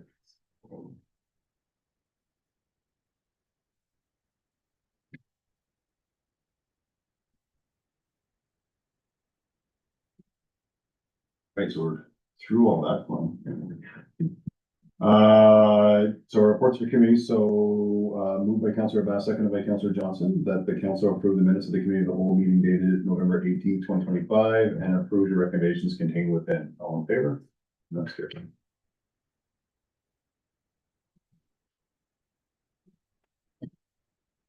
Montague Recreation Culture Committee meeting, so moved by Councillor Johnson and seconded by Councillor Crabtree. The council approved the minutes of the Montague Recreation Culture Committee dated October 27th, 2025, presented this date. Before I call the vote, is there any comments from our two gentlemen from the group, on some of the things that were sort of asked about? And this, a couple of more is the purchase of the rink liner and the volleyball nets. Is there, I guess one of my questions would be, is the MRCC looking to do the purchase themselves instead of through the township? Yeah. We, for volleyball, I'm trying to understand the context behind that, So but the we don't rink's know. the rink's already built. Okay. We purchased it, put it through their line item, but it was built 3 weeks ago, Yeah. so we didn't wait for this. And I'm not sure on the volleyball nets because I'm assuming it's not outdoor because we buy those, so I'm not sure. No, so the volleyball net is for the indoor at the school. It was purchased because the one at the school was not in good shape, was falling apart. So because the volleyball does actually make a good amount of money for the rec committee, it was purchased for the rec committee to use at the school. They put it up, they take it down, and they take care of it. So that way we had a good quality. The rink was supposed to be, I believe, for the Winterfest, which if there's one already purchased, because we can tell Christie to not purchase one. So that's not a problem whatsoever. We were just making sure that we had one to make sure that we had it for Winterfest. Yeah. So that was, it was I believe $120 Canadian Tire if they got it for I think it was 40 by 60. And it was reusable too. Yeah, so 30, 60, yeah, this one. Yeah. So if it hasn't been opened yet, I'm sure, and that's if it hasn't been purchased, because we did have time for Just that. like Yeah. advancing it, just. So it was just making sure that. That's what I think, I do, but I guess what I'm getting at, because I thought it was something that, I know the township was already. And we Well, just like so. we just didn't know, I guess, in what shape that one was and if it was already purchased. And because they planned on running an event, they wanted to make sure they had all the items necessary for the event. No, that's great, so it's already been done, Yeah. so we don't have to, I just wanna make sure. And the that we're not- volleyball nets were already purchased, actually, they're right now in the hallway. They're being used at the school right now, and again, the rec committee, the sports portion, Cat's influence on the events does very well and has no problem purchasing their own volleyballs and or nets to make sure that they have the best of the facilities to be able to make sure to keep going. Yeah, it's great, I just wanted, because if we're gonna approve it, I wanna make sure that it's something it's also was it something that we needed, because we already, the township already did it. That the volleyball net's kind of discerning, because I would think the school would supply decent nets, but that's, I know we've done that at the school I'm in, we have some very nice volleyball nets, but Their beaners are falling off, the ropes don't even like the pulley systems, and even in the floor, it's meant to be 2 small kindergarten nets. yeah. So the one across is just. So that net is, that is ours, so you bring that in and you use it for, it's not used for The the school at principals all, said they're they were not gonna being, buy one. what's So- that? So we asked the principals to buy one, they said no, and so we just kind of did our own. Okay, So it's Montague's. Yeah, it's not. no, it's cool, yeah, it's great, no, it's good, so I just wanna make sure, I wanted to clear up those things in that discussion point. Yeah. It's all fantastic, I just wanna make sure it's the right things, right, so and that's, And they're low budget items too, right? Right, yeah, So yeah. 100 something. I'm surprised the school, anyways, moving on. Thank you, I've already read it, all in favor? That's good.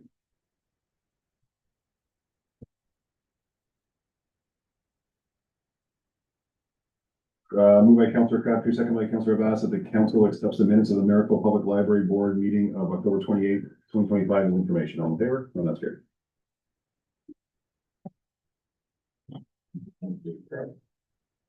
Some bylaws, so moved by Councillor Bass, seconded by Councillor Johnson, that bylaw 4181-2025 being a bylaw to authorize the execution of a development agreement with Annalise Lamb and Jesse Lamb be read a first, second, and third time passed and signed and sealed the second day of December 2025. All in favor? That's carried.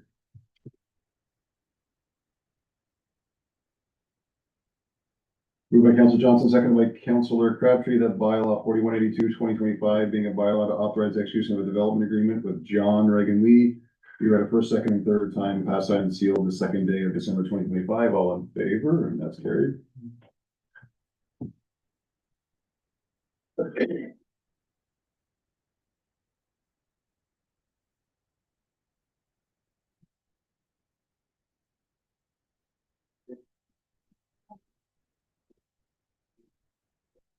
Yeah, so this is later on, right? Okay, that's what I'm getting into as well, okay.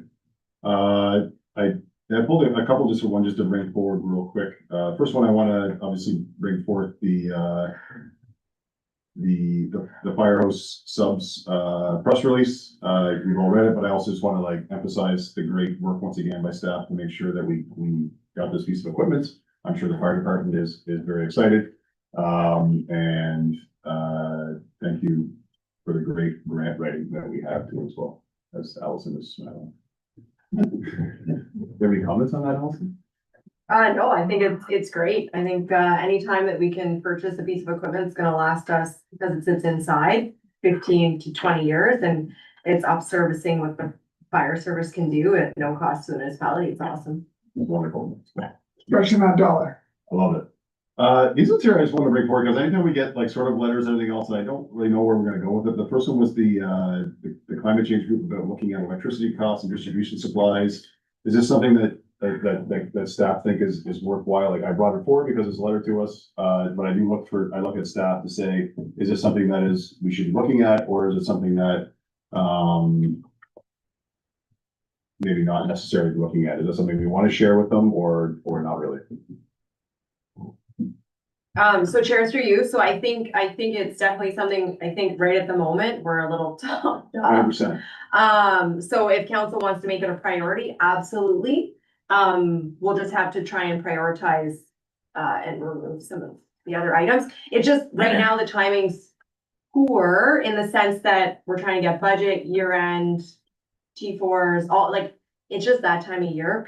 We close the office for a week. We'd like to not come in and work that week. Most years we do, while it's closed, but it would be nice to have the week off. Do not want to add this on the staff list, however, but if it's one of those things where we see where. I think it's something to keep in the back down the burner. road. Yeah, Absolutely, when we bring on a facilities person and, we kind of can in that world, distribute some work a bit, yeah. that's perfect. That's Yeah. what Jared did. We'll leave it at that. Okay, that's perfect. I wanted to address it just because it's something that sent to us. And I think that's exactly it right there. If it falls onto that facility side of things, then I know where you're going with it. The next one is another sort of partnership. I don't know why this would come to the township. It's interesting, but also the same token, if there's any sort of perspective of that too as well. So chair through you. So, I have worked in another municipality where, our old municipal building actually got turned into a medical center. And they were provided it for free for so many years to let them get established, and then a pharmacy moved in as well, and then a massage therapist, and became a little hub, really. So I think it's awesome, to be honest, that there's people looking for that in the smaller communities where they see that the population, 36% of our population is 55 plus.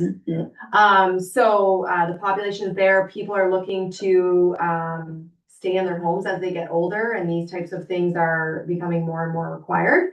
Unfortunately, we don't have something available to offer them, but I think that this is one of those things that we need to keep in our head, and when those grant funds and different things come open, that if there is an ability for us to potentially work and bring this into our community, I think absolutely. We've had some new doctors move in and live here. Yeah. So maybe you know, if we can keep them here and their families are here and those types of things.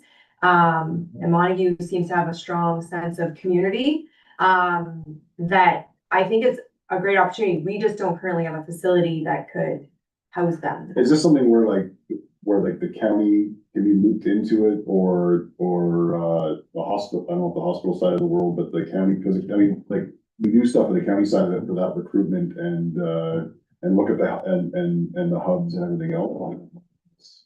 Something to bring into effect or?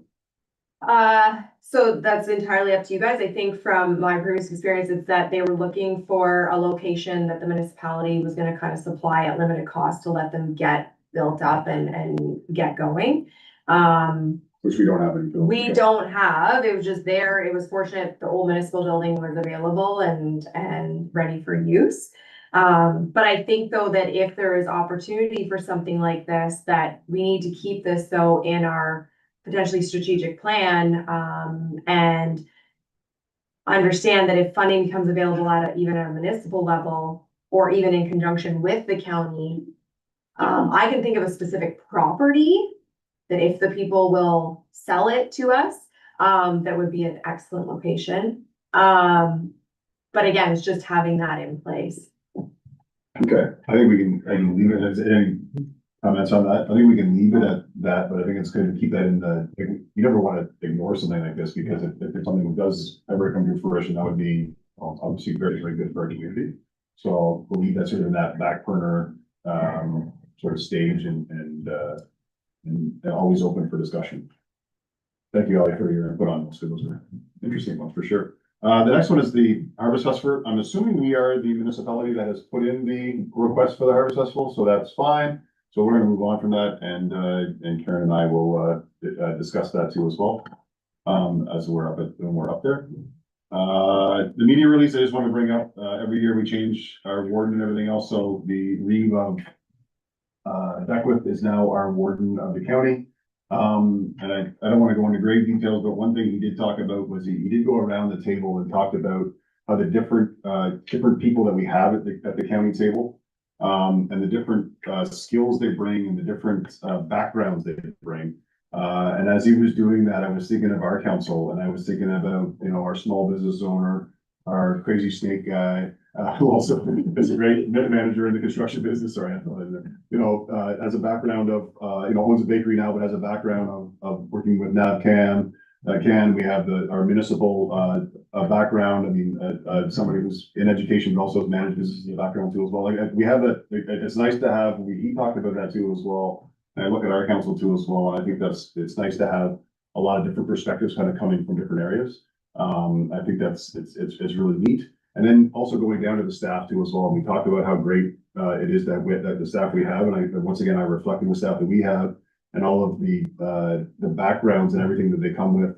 I mean, Ali obviously hasn't always been in municipal world. She has a great construction background too as well. Understanding that we have somebody who's been in law stuff in the past too as well. We have Grace, who's a rookie, but she's still learning a lot too as well. So I'd say, but no, we you know, we moved. You know, Jordan, who has a great background, he worked in schools and he worked in construction, he did all that stuff, and now he's working in our building. I mean, we can go on and on with Ed and everybody else. So I think it's really neat that all the different perspectives and the different things that we have too as well. And also there's a great picture of our former Reeve Dobson, who was a warden back there too as well, as he was in attendance at that meeting. And in that same portion too as well, we elect new chairs. And I was chosen to be economic development chair, which is very exciting for me too as well. So I think we're well represented, and also our Reeve was chosen by the board, which I think is a nice honor too as well, to be on the striking committee. So the board gets to choose 5 members, and she was chosen to be part of that striking committee, which is an important committee too as well up at the county. So I just wanted to share all of that. And the last one is it's kind of bland, but getting at something from the proud supporter of real world learning from the Upper Canada School Board. I mean, nice if our name was on it, but I think it shows the partnership that we do have, and that's a big relationship building that has happened between the school and the municipality. And kudos to staff for really working on that building relationship. There's been a big noticeable difference, and it's talked about too as well in our community. So I think that's really important. And that's all of my notes. So I'll move on to unfinished business, I'm gonna go down there. This is what it is. So under unfinished business, and new business, so, moved by Councillor Crabtree and seconded by Councillor Abbas that the deputy reeve call a special meeting on Monday, December 8th, 2025 at 3 p.m. for a delegation from Alto High Speed Rail Network, and the staff are directed to post the, applicable public notice. Everybody good for that? All in favor? And that's carried.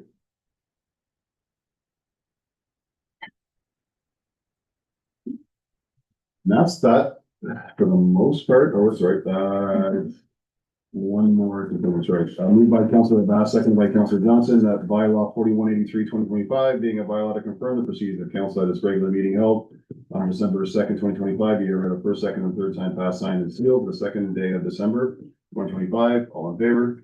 And that's carried. Before I close her down, is there any questions, burning questions from the audience? Before I go to you, Tom, I gotta go back to Allison.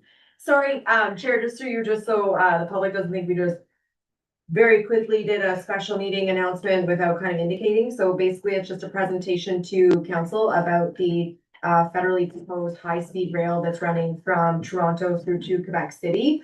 They just want to update kind of some of the municipalities in which it will be running through. And if you look at their mapping, Montague is one of those locations. So I think that's why they just want to present it. So we're not trying to just shove something in. It's really just an information session, I think, to council on potentially what's going on. As many of you are aware, you probably pay attention to the federal budget. There was changes in the federal budget to the Expropriation Act for lands, for them to be able to expropriate quicker and faster. So I think it is important to tune into that one and just hear what's going on. It's good understanding. Yeah, we haven't got the county to us while we're going around all municipalities, so it's not a special secret meeting. Yeah. Not that we have any of those. Just wanted to clear. Yeah, no, it's really, it's really just a.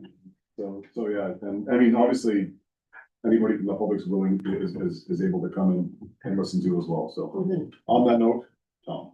On the property that was taxed as partially as commercial.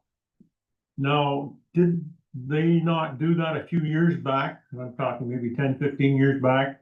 Anybody that had claimed part of their house, their tax bill as expenses as a commercial business, and isn't that where they got nabbed as being a commercial property? It's a fantastic question, and I don't think we have the answer, but Allison's gonna go. So through your chair, you would think that they all talk to each other, but they don't. So that doesn't trigger MPAC. And this happened only 5 years ago. So this is a little bit of a different situation. MPAC tends to go based off of signage, whether it looks like it, or if you report that you have a at-home business, but mostly you have to have signage. If you don't have signage, they can't prove it. And that's the difficult thing. The CRA is not necessarily talking. They're not talking to each other. Kind of stuff, so it's. So maybe That would work, but. if the people that were here and they, for proof that they weren't using it as business. Yeah. They could show you their tax bills for so many years that they didn't claim any of that as business expenses, the property tax on the property. That would prove that they weren't using it, because if they were using it at all, I'm sure they would have claimed it. Yeah, that would follow that. I think that's where Ally was going with it. She can have further conversation with. You know, I know it's privacy information, whether you ask them or not, but But if they want to prove it, they could use that as their proof. if I you would would like, think. if you would like the full term back, and I think that's why Ally wants to have a further conversation with him. Because if that is the case, they'll prove it and they should be entitled to the full 3 years back. If they prove otherwise, and that's why I think Ally is asking for them to have a conversation and maybe a little meeting with herself. So synopsis, great question, stay tuned. Okay, I have one other. A follow-up question. One other question. No, on the OPP. Wouldn't apply for this one, but is there such a thing that you get insurance? So if there's a major thing, you're not gonna get hit with such a great high bill? Is there an insurance policy against getting smacked against major murders in your municipality? That's a great question. That's a good question. Yeah, so I think Drew, it's a good question. I think we can't insure other organizations though, and that's the OPP billing us. They're basically a subcontractor. We can absolutely ask. That's a great question. I don't know how it would fall into errors and omissions or anything. It's part of their business and part of the billing model that we all sign off and approve on. We just hope that that doesn't obviously happen in our community for a number of reasons. But I think it's a good question. Like whether it's an insurance policy or whether it's something through the government where you could pay into a fund. Like an MDRAP, like an emergency situation. Yeah, type. yeah, like there's a fund that, okay, you pay into it all the time, and if there's a major disaster in your area, whatever, whether it's an OPP expense or a flood or something, that you can draw money back out of it without the municipality getting hit for the full bill. But there is stuff like when there is major disasters that the province would step in and support and everything else too as well if those things kind of happen. So that's, it's very great. that's MDRAP, so Yeah, that's your yeah. municipal disaster recovery assistance program. So that though is, there's all kinds of stipulations of the province has to approve that it's an emergency. It has to be over 3% of your levy. There's a number of components. We can absolutely ask about that. Yeah. And that's where I'm saying I need to meet with the actual billing portion of the OPP to understand, because they should also understand what is available to us financially. And our MPP should also know what's available to us financially. So those are all great questions, Tom. I think that's one of those things where we're in the, like, that was a direction too, as well as to start moving forward and to start figuring out what that looks like. Yeah. And where we're such early in this stuff, we don't really understand what the impact will end up being. So I think, those are great questions to add to Ally's things Yeah. that she's gonna kind of put together, because I mean. More jobs for Ally. It's a, Yeah, thanks, Tom. For me. so, awesome. Any other questions at all? Seeing none, all right. Whew, that was a, I hope you got a big whiteboard. big, well, something I mean, yeah.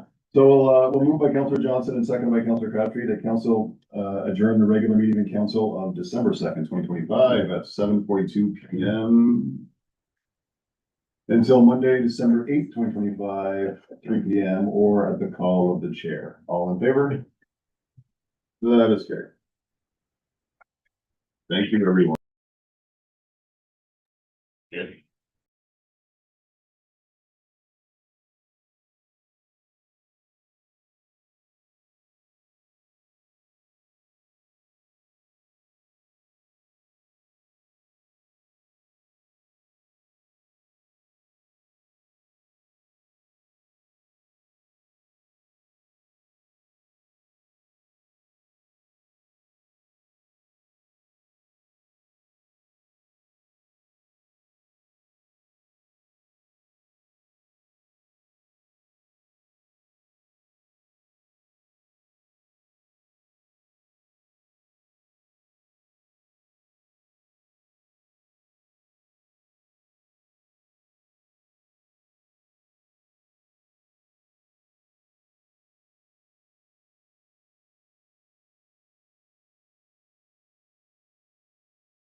Yeah.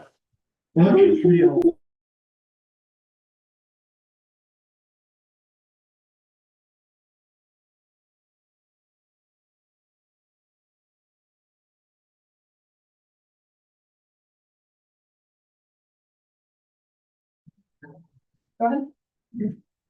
Hello, everyone. Welcome to the committee of the whole in person, live stream electronically, Tuesday, December the 2nd, 2025.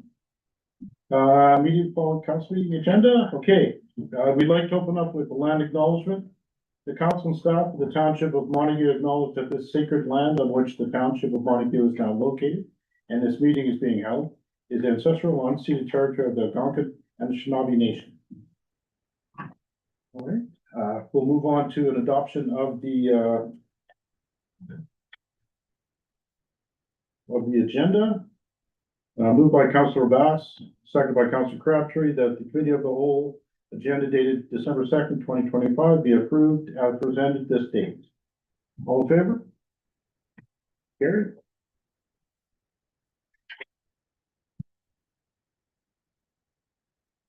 Next, any disclosure of interest, you can make it now or anytime throughout the meeting. Delegations and deputations. Do you have anything like that? No? No. All right. Report municipal officers. First is clerk planning manager, person Cote, for both revision to animal control bylaw. You guys have a great time with it. Thank you, Chair.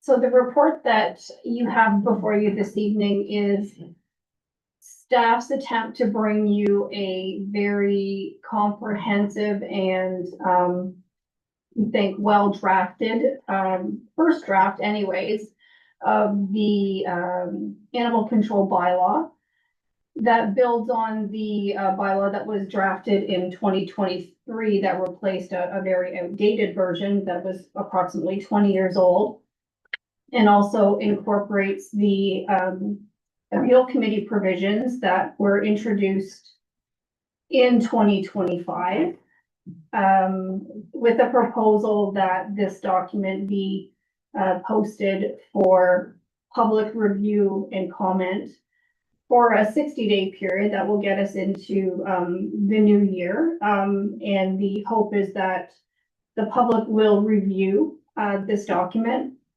and submit their comments and feedback back to the township, and then a follow-up report will be brought to council that will, identify any feedback that was received.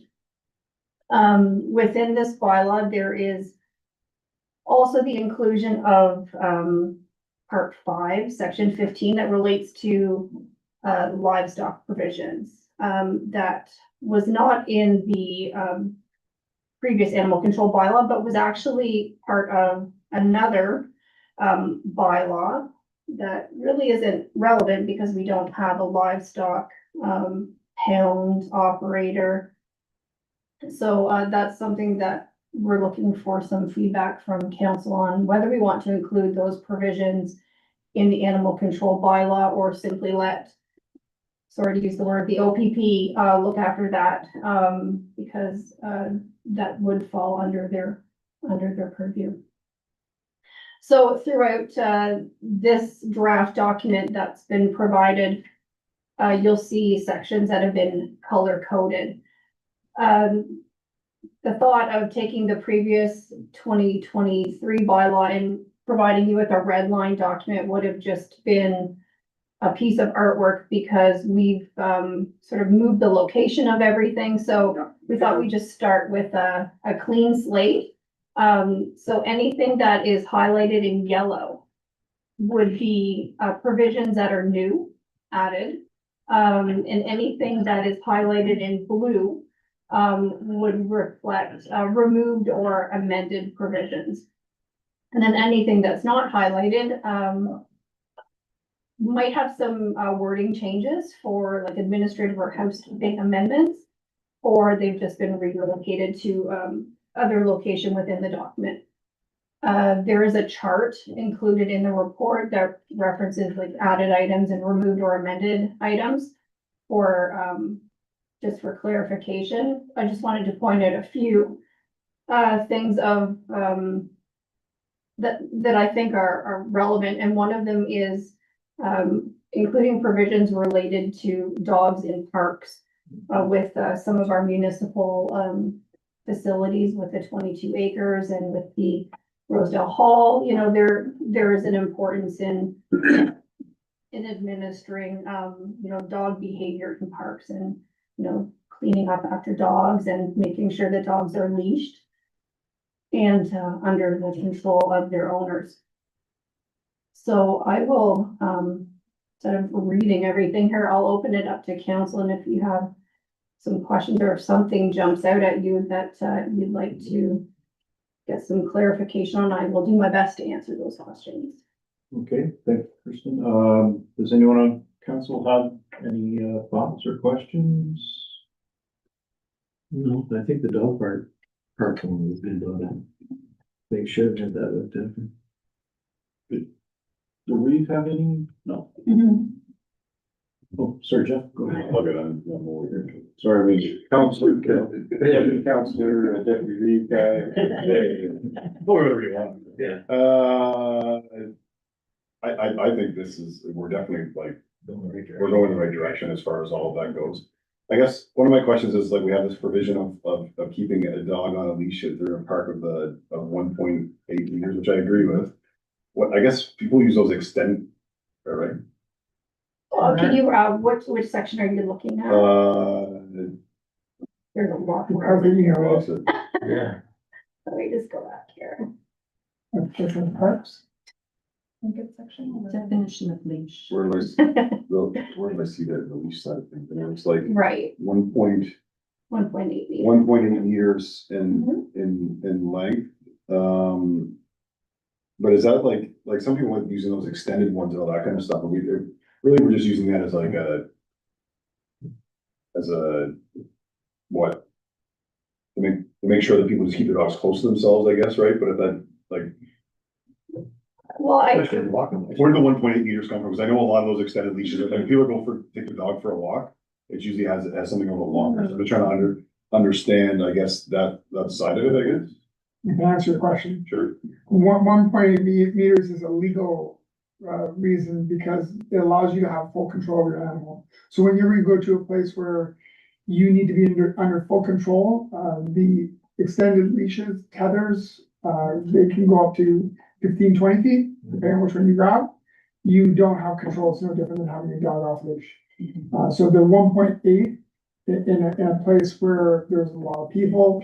Yeah. So like if you, for instance, go to a pet expo, it is mandatory under the bylaw of the auto bylaw to go through there with a leash no longer than 1.8 meters because it's a legal responsibility. It makes it that you have to have full control of the animal.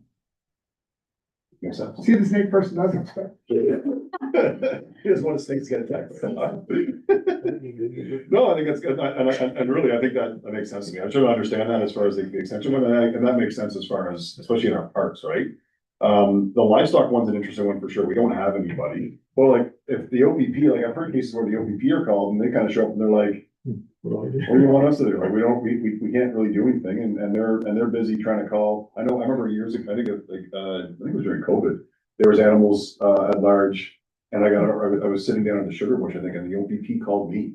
And I'm like, why is the OPP calling me? And I pick up the phone and they're like, we're just trying to figure out whose animals that are running around. Like, how'd you call me? Like, it's like, but they're trying to figure out, it wasn't my animal, by the way, but it was just more of trying to figure out where they come and said, we're just trying to figure out who we can call and who might be able to figure out where these animals are. Anyways, we went from there, but but they didn't have an answer. They weren't like kind of saying, like, we're gonna call somebody that they don't have somebody on their speed dial, I don't think, or do they have somebody on their dial that calls? And is that something that we really want to go down the route of having somebody on our speed dial? But anyways, yeah. Sorry. Chair through you. So, previously we had Big Sky Ranch. So they took the livestock, the larger animals. I think we even dropped a donkey off there one time. So, with the closure of Big Sky Ranch is now why it's important for us to have a discussion about livestock. So a lot of time with livestock, it's policing because it's trespassing. So if they're off their property, police are to charge the individual who owns the animals with trespassing. Obviously, it's up to them to determine where the animals come from. We also call them and advise them, of who potentially owners are, because they'll sometimes call us and say, who has a farm in this area, do you have contact, whatever the case is. But we can't charge for trespassing, that's the OPP. So I think that the biggest discussion is we have very few, so there's livestock get out, yes. We have one property that's, on a continued occurring problem that bylaw is trying to deal with. But if we're going to start doing the livestock, we need to actually find a facility that's going to house these. And we're also gonna have to find a different bylaw contractor who can pick them up and take them somewhere. So previously, my understanding is that our previous animal control officer would call, one of our, the livestock, valuers, and they would go and pick up the animal. But again, things have really changed. We don't have a ton of the calls. We do have one property that's a continued issue that we're trying to deal with. But it really is a trespassing situation. There's one person to have somebody go pick them up, that's the other thing for them, right, I mean, I know truckers that'll go and pick them up, but they don't have a place to bring them, But that's exactly, that's the big so, situation. so it's a whole other situation, of where are they going to go? How far are we going to be going? Like even Big Sky Ranch was on Pretty far, Hemphill, yeah. right? So to go pick up your donkey, that was a bit of a hike. So, I think that, you know, our recommendation at this point is to leave it out. It's a much bigger discussion of how are we going, we can't just implement a bylaw that we can't deal with. We know that the OPP will at least get the animal off the road, try and deal with trespassing and find the owner. And we have no problem assisting in that, but at this point in time, we have nowhere to bring these animals. And if they're finding all that kind of stuff, at least the property owner or the livestock owner is hopefully jumping on board and. Fixing their fencing. Yeah, I mean, we all know livestock Mhm. on occasion, and we accept that sometime in the country that they get out. But, and nobody that's a responsible farmer, likes it when that happens, and usually gets pretty ticked off and is trying to figure out how to resolve that issue. But if it's a repeat offender, obviously you wanna make sure that it's dealt with a little bit more accordingly, because, nice neighbors get a little frustrated after a while when it's a recurring case, so. I'm all for leaving it the same too as well, and kind of going forward, because we don't really have a good solution at all, so. That's the way it is. Thank you, Chair. Okay, thank you, Deputy Reed. Any other thoughts? Am I allowed to go out into the crowd to ask, At the end of the meeting. at the end of the meeting? Okay. And I don't wanna miss what you have to say, so.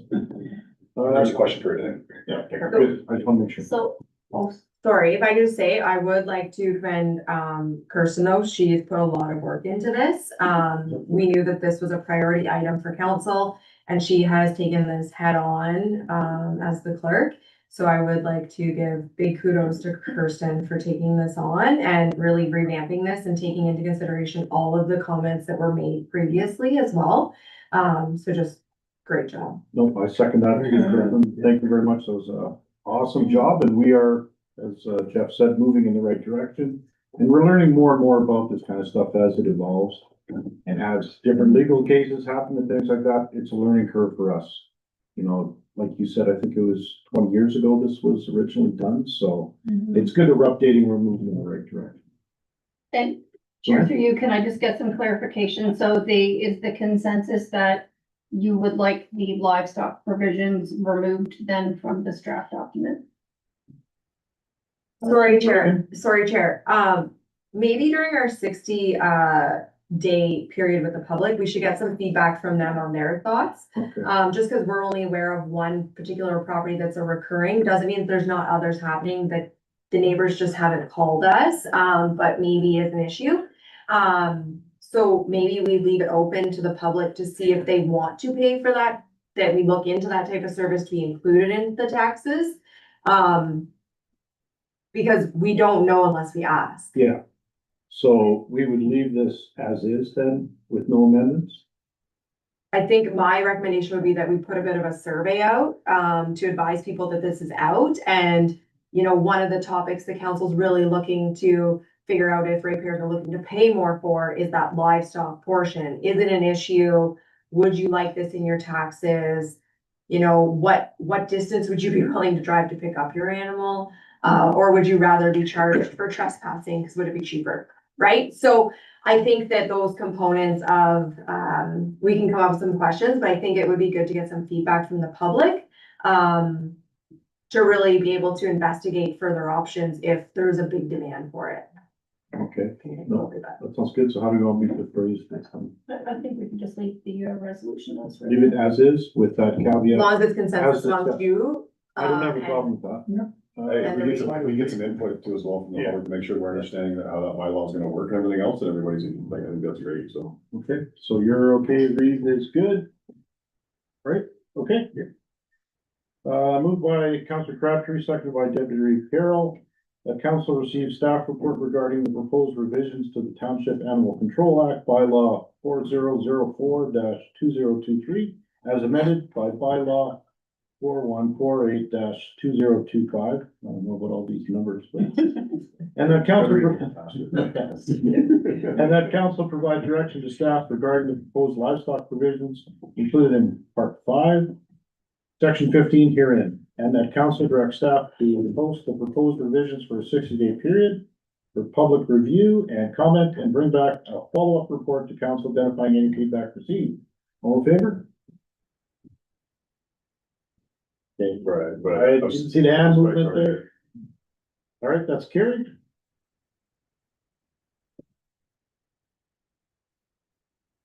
Next, we move on to municipal manager, treasurer, deputy clerk, Allison Bracken, Ontario Petroleum Fund capital grants. Please go ahead, Ms. Pelleton. Thank you, Chair. So for this, we're kind of, again, being proactive here. Ontario Petroleum Fund will have their capital grant opening on February 4th of next year. That grant is up to $200,000. Included in the report, what it's really for. It meets the requirements, for recreation, community spaces, those types of things.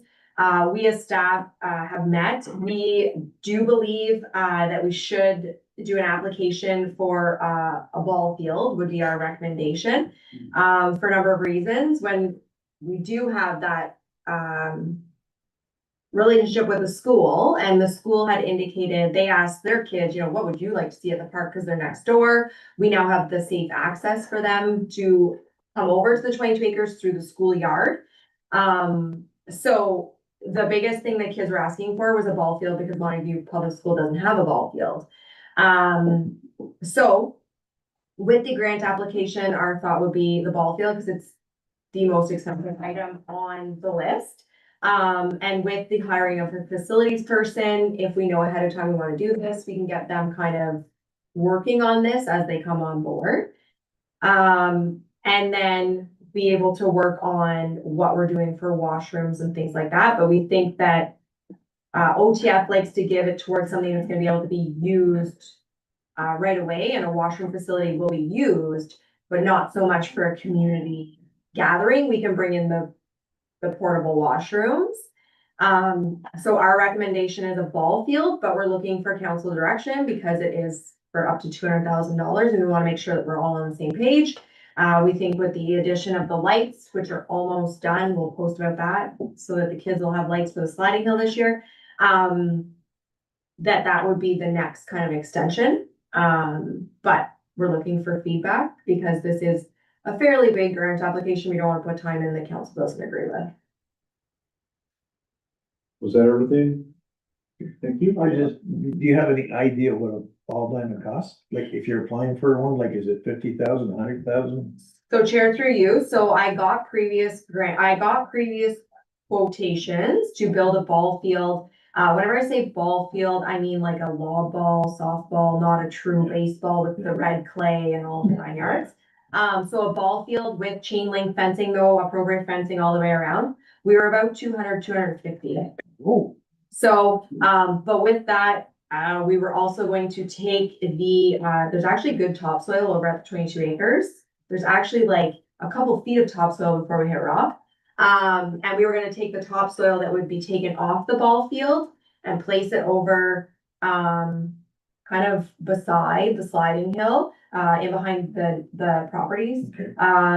And build a soccer field, so build it up, because access to the other soccer field is going to cost a substantial amount of money for where the school board wants us to access through the back weeds.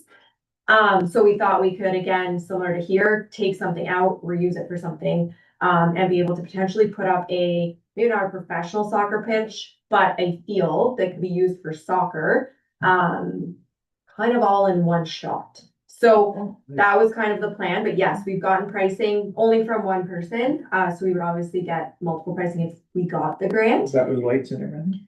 That did not include lights, but it did include like dugouts and different things. So we could scale it appropriately for what we're looking for. But the lights that we put in, that you guys approved, we did put the actual box location and the correct wiring to be able to feed. We sized it appropriately, knowing that we would want to feed a ball field there and where the location was. So we were proactive in that then it wouldn't cost as much later on. Very good. Thanks, Lance. Yeah. Any other, Deputy Reed? Yeah, I think the ball field's a great idea. I'd say, I am concerned about another soccer pitch when we have those connections, and I hear the issue with the access to the school. It irks me a bit because there's soccer fields there. It'd be nice that the whole purpose is to try to connect all that, but I hear where you're going with that. I do like the idea of making sure that we have, like washrooms and like a big cement pad. And that could be a future thing too as well, that then can build into something else as far as like a rink on or like outdoor thing. We could build something on top of it, obviously for a roof structure and everything else, and we can go forward with that. But in the meantime, obviously, the ball field was a big one because there is not one in the township or beside the school. And when the kids want to play baseball and they want to do that kind of stuff, it is tricky. So I like that start. I'm hesitant on the soccer pitch just for the sense of that there's two there in school. Like a third one is like, is one going to become then redundant? The one that we just have repaired, would that become redundant? Then we did that. That would be my only concern with that too as well.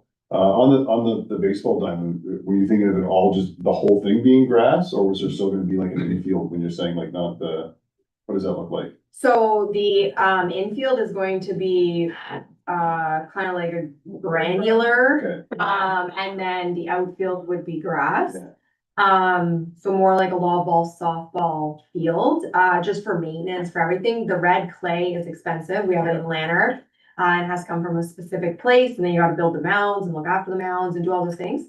So we would be looking more there's a lot of interest in the area for like mixed league law ball, different things. I think you need to keep in mind when I say soccer field, we can't play rugby on that field at the school. We can't do whereas on our fields we could. Well, I think So- rugby is, Because it's a contact sport and it's not, part of their, no. interesting. So there's different things that, because we do have a rugby association in Lanark County, and definitely players in this area. So I think we need to look at that. It's not just a soccer field, it's a multi-use pitch. So that's where we're more looking at that. And then the access that they would like us to have. We've gotten estimates that will be probably $75,000 to $100,000 to go through there because it's wetland and we actually have to get approval to go through. Yeah. So, that's where we were looking at least it would be a pitch, a location for people to use. Maybe the soccer associations wouldn't, they would use the other fields. But I think that it would be open then for ultimate frisbee, all those things that are closer, without having to go through for that thing. Go ahead, Councilor Bradford. I think this is awesome, and the baseball and the field, we do have a rec association that we do things. And we're planning on using that this summer, so having a place that we play, flag football or any other sort of sport, all being able to use it in the same vicinity, I think is an awesome outlet and resource for the taxpayers in Montague, so I think it's wonderful. Either, I have one more note, just because like part of the Ontario Trillium one too as well. I think more, I mean, I might kind of direct that towards depending how the rec side goes too. There's the CALPA grants, but there's also the seed grants and the grow grants. And the seed grants are really interesting as far as like starting programming and delivering programming and all that kind of idea. So like, it's one of those things as if the rec committee's talking about more of those things, those seed grants and grow grants, like the seed grant starts it, and the grow grant continues it. That could be really interesting sort of aspects as far as and getting financial support if you're gonna grow those kind of things. I think that'd be another avenue with that too as well, especially if they're going forward. There's youth ones too as well, but I think those seed grants and grow grants could be really interesting as you're talking about developing those things too as well and where it goes from, so. Well, I know Kat, doing what she's been doing, she's looking at, and I think Ally's also talking about possibly, we have the volleyball nets, having maybe some sort of summer volleyball going there, and these are all opportunities that we will now be able to, and we're looking at the pickleball. It's getting it, so we have all these opportunities that are gonna be there. And it's just a great opportunity for everyone. Moving forward, really good. There's the key on those, like, how do we get those off the ground? There's those avenues. I'm sure Ally can speak to those and she can go with those, but it's one of the, yeah. Just before I go to you, Ally, Reeve Jennings, did you have something? Yes, so I'm in agreement to a baseball field and then putting the soil over for some sort of a grassed field, whether it be for soccer, or whether it be for flag football or anything like that. And the thing is, we're looking at, as much as you're going to have organized sports, it's still, this is a recreation park in the community for families to come out and utilize as well. So baseball is a great one that families used to play, they get out there and do it. And I'll say that I am old enough to remember the ball diamond that was on the original Montague School property way back when. So it's nice to see a ball diamond coming back over. Reeve, Ms. Reagan? Yeah, so just an update on washroom facilities. So I have requested that the one porta potty stay at the 22 acres for the winter, just because the sliding hill was pretty busy last year. And now with the lights being installed and the hill growing over the season, we do anticipate it to be used. So we left a washroom facility there to see if we get some feedback for minimal cost. Because, we're trying to listen, again, we're trying to listen to the public. They asked for lights, they asked for these different things. So we're trying to listen to what they're looking for. And I think a washroom facility, if it's gonna be used that much, probably appropriate, so we left it for the winter. No, so just for myself, a multi-use field, a ball diamond, washrooms, we're trying to make that park family friendly, where you want to go there, you want to do all these kind of things, whether it's pickleball. We've already had to beat back some of the Merrifield types that are trying to slip over here for next year. But I think it's a really good thing going forward, and any time that we can get more money to make it even better, it's a no-brainer for me. Yeah. Any other comments? There you go. Okay, moved by Deputy Reeve Carroll, second by Councillor Best, that the council approves staff to apply to the OTF grant for the Montague 22 acre park for the following items, and as discussed. Do I put it as that, or do I have to specifically write these things? Both, that's all I have to say. Excellent.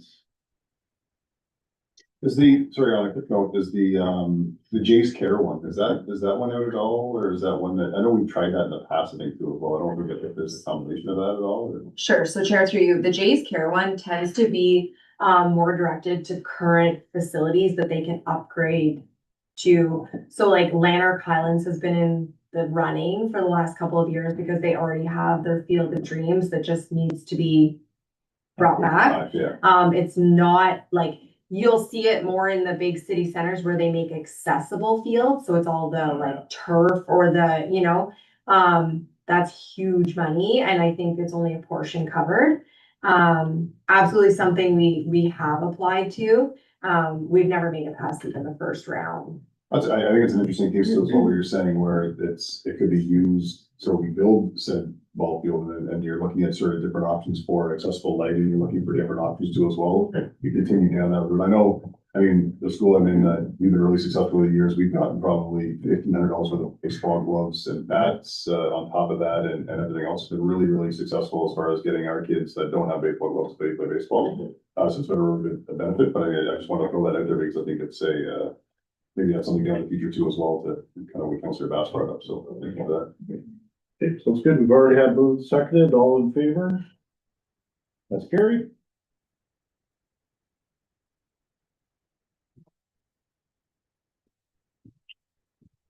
And next we'll move on to, municipal manager, treasurer, deputy clerk, Ms. Allison Barakin. 2026 budget meeting, second draft follow-up. Go ahead. Thank you, Chair. So this is the second draft for your consideration. At the first draft, there was a number of items discussed for potential removal. I think that council left it with direction to staff to look at reducing the debenture allocation amount for the new complex. Include the decrease for OMPF, so the Ontario Municipal Partnership Fund that the province reduced $28,000 a year on us for. Include the remove the police service board that's now funded by the county level. And I've included the full costs of the 12.5 for the policing. So with that, there's some options presented to council in reducing the 3% levy that was included for the debenture to 1.5% is the first option. So you will see there that we did reduce it last year by 1% as well. So for 2025's budget. So 2026, if you reduce to 1.5%, if you're looking at doing the split loan that we talked about, 2 million over 10 years and 4.3 over 15 years at the current interest rates, you're looking at a 3% increase in 27, 3% increase in 28, and now we've pushed basically the 2.5% that would have been cut to year 2029 where we wouldn't have had any increase. So you're really choosing, if you choose that option, you're choosing for the next council, you're locking them in for 3 years and an increase for that debenture. Option 2 is reducing the 3% levy to 1.5% increase with just doing a single loan. So the full 6.3 million being borrowed over a 15-year loan, which is still very reasonable for that facility to pay it down in that length of time. So with that, you're looking at 2026 being the 1.5%, 2027 2.5%, 2028 2.5%, and 2029 being about 2.25% with current interest rates. Option 3 would be to remain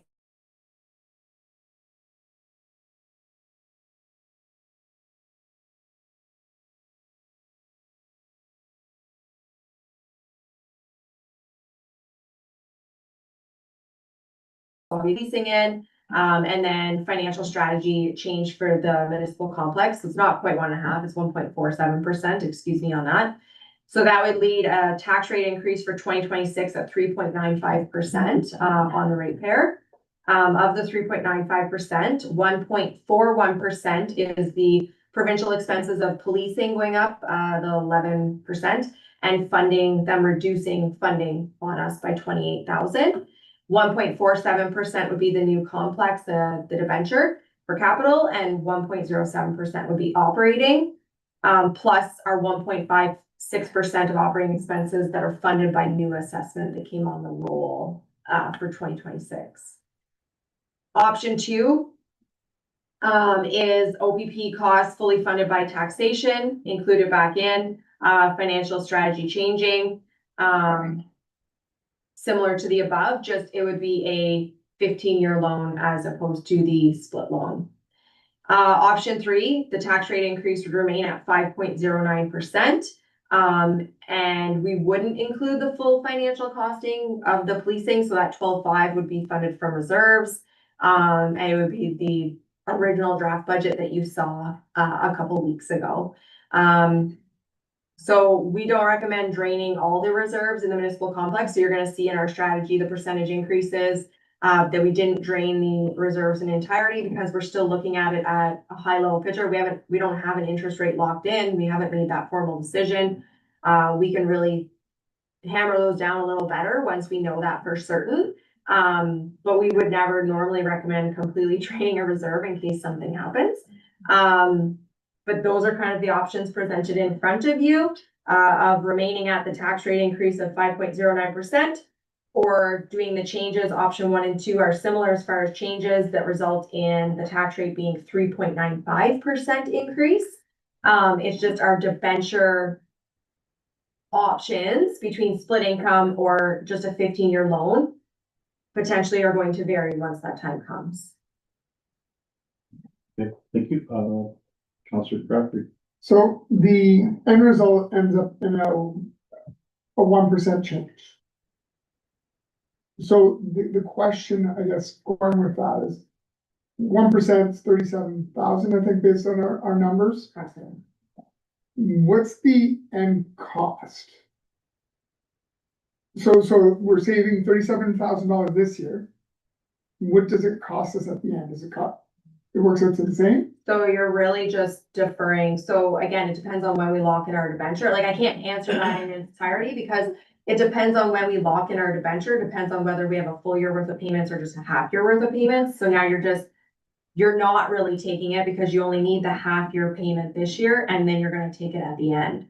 So if we had the full year payment in 2026, your cost would be basically that extra payment that we can't fund. But with it only being a half year payment, that gives us basically an extra half a year to collect the additional taxes required to pay the debenture. Because we don't need the full 600,000, we need 300. So if we cut our debenture allocation this year again, I'm just trying to figure like, so if I don't pay a credit card payment. we're not extending the loan by the length of time, other than you may not have the option to split loan of 2 million at 10. So it could potentially cost you that additional interest of blocking everything in over 15 years, which could be about 200,000 So that's what I'm saying. So to save 37, it's gonna cost us 200,000. potentially. So I have a problem with that just because of dollars and cents. You, $163,000. That's like 4% versus the 1% we're saving today. That would be my qualms on that. We're saving 1% today to pay 4% later, Potentially. Yeah. potentially. Okay. So I think though that it needs to be like pretty clear that this will be the second year in a row we've cut that after cause this has been implemented and we've been doing slow increases. So 2024 year, 2025 year, because we were planning for this all along, we didn't want to do one big hit on the ratepayers. So keeping in mind that if we keep cutting this, once we lock in our debenture, that's no longer an option. Yeah. So that, we committed to this, we cannot continue to cut it every year. So this will be the last year of this being cut because you're gonna be locked into a debenture that you have to pay. So next year, you're taking it on also no matter what. You're putting it on the next council, yeah. Which yeah, no, I was gonna say, like, I mean, I think it's another one of those things of trying to make sure that if you're able to smooth it out, because every time, and then when you add to your bigger number as it is, you're always adding, right? So I think, like, I like option 1 in the sense of that you're kind of smoothing it out a little bit. Everything we do, we kind of put on our future councils. I mean, it's gonna take 15 years to pay that off. We're gonna put it on the next, 4 councils. So I mean, like, it's that just doing that too as well on its own, right? So, every expense that we bring on puts on the future. If we build a ball diamond, that's putting an expense on the future councils, anything else too as well, which I think are all part of that. I think it's relevant where people look at as far as you trying to manage it as best as possible to that increase and to what people see. I hear what you're saying as far as the dollars and cents go. But the public also looks at sort of what does that percentage look like as far as, of what's approved. And if we're in that line, I think that makes sense. I like option one as far as where we're going. Yeah, I just, so option one, you're automatically starting 2027 budget at 4% automatically. For any other change. Just so everybody's aware, it's automatically starting at 4%. So like that's worrisome for me, just because we're starting at 4%. And we haven't had anything happen, we haven't had anything go bad. And that also doesn't count the fact that we're still looking at 150,000, it's like 163,000 on possible future debt. That we're also rolling in there somewhere that we're gonna try to catch up somehow. So I'm just, I'm, as much as I don't like paying taxes myself, and I wish there was a way to opt out of taxes. So if you tell me how, I'd really like to do that. I'd rather pay smaller increments and save if there's something that happens later on, that we have a way that we can manage that one, than to say, okay, we're gonna make it look really good on election year to screw the next council. Then that's I would like to make it easier for future us, if there's something bad that happens, that we might be able to mitigate and manage that problem then, as opposed to trying to mitigate this one just to look better. I'm not about looking better. I think it's also about trying to smooth it out, because even what Allison's saying is like automatically 4%. So we finished, maybe we go into that next one and it finishes at 4.8%. Let's smoothed out. So if we don't do that, we're gonna do a 5.09 this year, and then we're thinking that we're gonna do a 3.2 the following year. Or we do a 3.95 and a 4.95. I mean, it smooths out sort of, instead of having a higher one this year and then potentially a lower one next year. Or we do a lower one this year, and next year we do 7. So Chair through you, so it's starting at 4%, usually COLA adjustments, things like that is another 2%, so you're at 6%, and you have a murder investigation discussion. Yeah, 100%. So let's take the murder out, so we're at 6. So you're So looking at we're doing better this year, but we're doing worse next year, already off the bat. I think we should be doing what we can now, what this is, and not have to offset it another year down the road. It's better to take a little bit of a hit now than to try and cut back. As whether it looks good to the taxpayer or not, it's gonna have to be paid.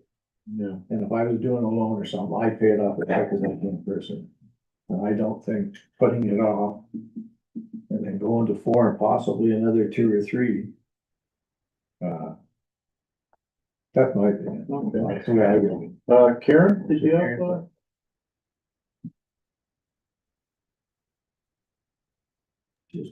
I'm having difficulty getting the mute off, believe it or not. So when we sit and talk about rates, I mean, you're looking at 3.95, but yet then we're bumping those debenture payments and those rates then into other years. That is, I know we look at it, but honestly, then it goes back to option 3 of 5.09 this year. And it keeps those other years, because we don't know what that OPP costing is going to come in at for that murder. That's definitely going to hit us then 2026, 2027. But by the time the bill comes in, it'll be closer to 2027. So if we're looking at 4 plus 2 for cost of living, and then we have to add in OPP, or do you go the difference of the 3.95 to the 5.09 and leave it as the initial budget was presented? I know I'm going on the opposite side, but I just looking at that future cost and the extra that you're adding in those other years. As Ali says, 2027 is going to start at 4, plus you're going to have the 2. You're already at 6, which is higher than what our budget sits at for 2027 presented the way it was originally. Before growth. Before growth, yeah, we've seen a reduction in growth though, and building permits were down this year, so. But what's the percentage, the 5.0 right now, what's the percentage right now before growth?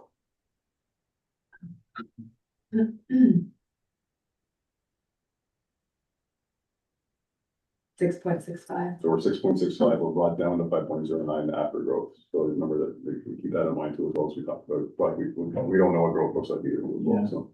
So you, 1.5 really is what you're looking at for growth. Okay. Potentially not, because building permits Yeah. go down. It was a slow start to the season. For that, I think that your biggest component that you are trying to decide this evening is whether you're going to go with a split loan or a 15-year loan. Because those have substantial impacts on what we need for a payment.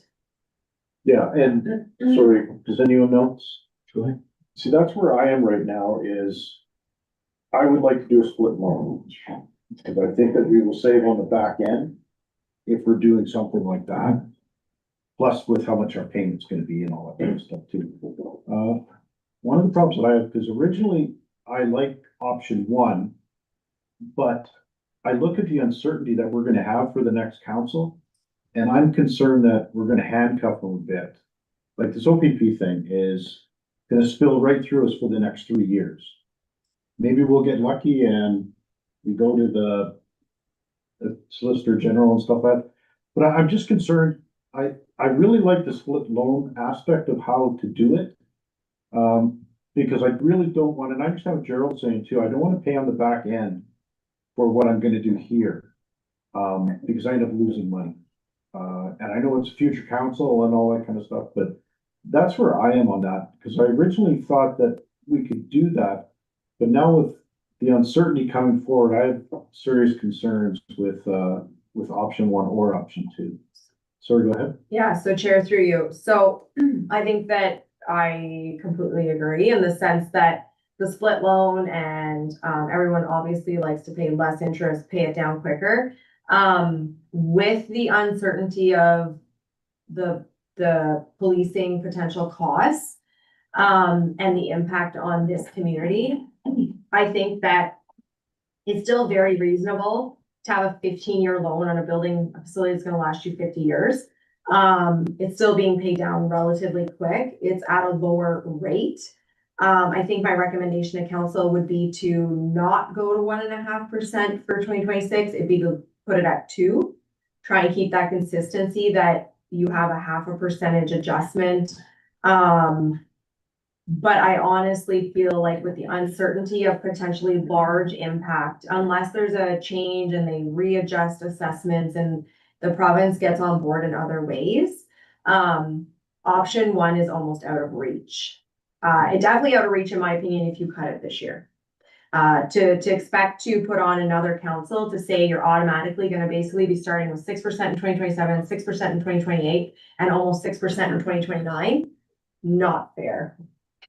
So I think that you need to have that kind of discussion. I realize there's gonna be a little bit more interest, but you also have to look at what are we gonna pay in interest on this policing charge that potentially is coming down our way, if we don't have funds for that either, and we don't wanna hit everybody with the cost of that all at once. So with the amount of uncertainty, I'm not sure option one is affordable or viable, at this current time. Yeah, that's sort of doing the numbers in my head with that kind of stuff, and that's my biggest concern. One of the other things too is we made the decision to go forward to build. And there's gonna be a couple of hard times where we're gonna have to bite the bullet, and it might cost us 5.09 as opposed to 3.95 or 2.85. Yeah, I just like the split loan so much better. And I think it'll set up future councils better than what if we kick this down the road, so. Anyway, I'm leaning to option 3, where we stay with our 5.09. That's my thoughts on it. you know, I really thought that option one might be viable. But I'm just kind of freaked out with this OPP thing, and I just look at it and. You know, it might be 2027 that they might get hit with it, but if we're gonna set them up for a minimum 6% every time, plus, like, I have a hard time doing that, so. Yeah, for me, I'm leaning into option 3. It's, I mean, it's an interesting conversation because it's, like, I remember when we first went into this, whatever, a year and a half ago, like we thought it was gonna be a 20-year loan. Yeah. And like, it's really come down, which is great work, obviously, we're making sure that we can, you know, we save money on the build and everything else, which is fantastic, so it's a great conversation to have that. As we go into that, I think we have to be cognizant when people bring it up to us, and we have that conversation to us, well, it's like, yes, but it could have been this 20-year loan, which is a heck of a lot more if it was more, but the great work that of the company that built was that we're having this conversation right now. Yeah. Which I think is also a true testament to as well. Well, even the reduction in interest rates. We can thank Trump for one or two things, and this is one of the things. His uncertainty has driven the market to drop rates. So we can thank him for that kind of, so we have a bit of a nice story is that we dropped it in 15 years. Our interest rates that we're probably gonna be able to lock into in January or February, Allison, are you thinking somewhere in there? Yeah, so I think we're waiting to basically see, I think they're probably gonna have a status quo, and then, before there's any changes upward, we would probably like to know. Yeah, and if we see any more Algoma Steel style things where 1,000 people get laid off, we'll see some changes again, so. Anyway, sorry, do we have any further thoughts, Allison? go ahead. And Chair through you, so again, we're not asking you to approve this in final, your final will be in January. Yeah. But I think it's just that,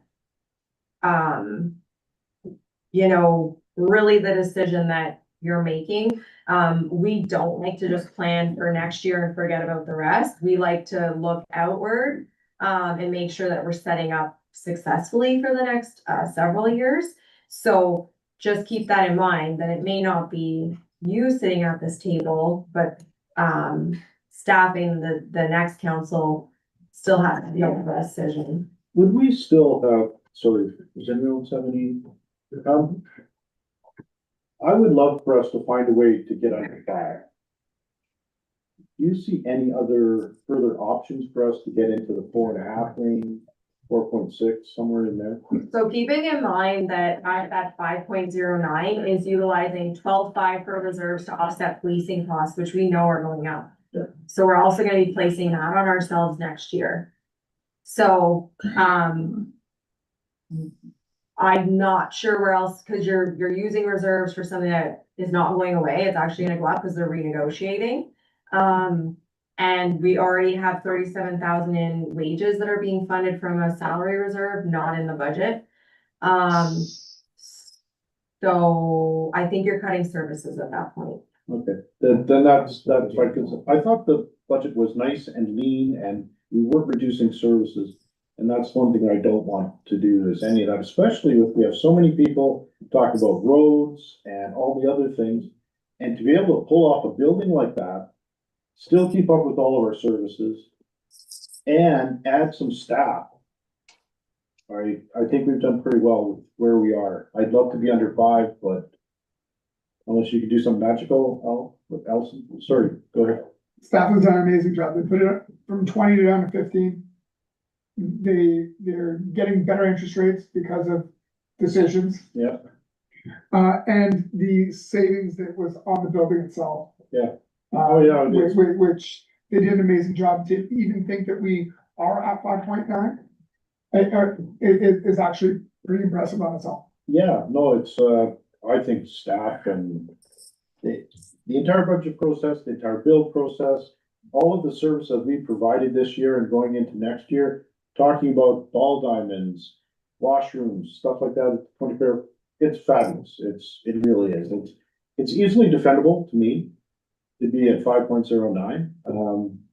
Compared to what other ones Yeah. are being shot around, like you're hearing, I think we're in really good shape.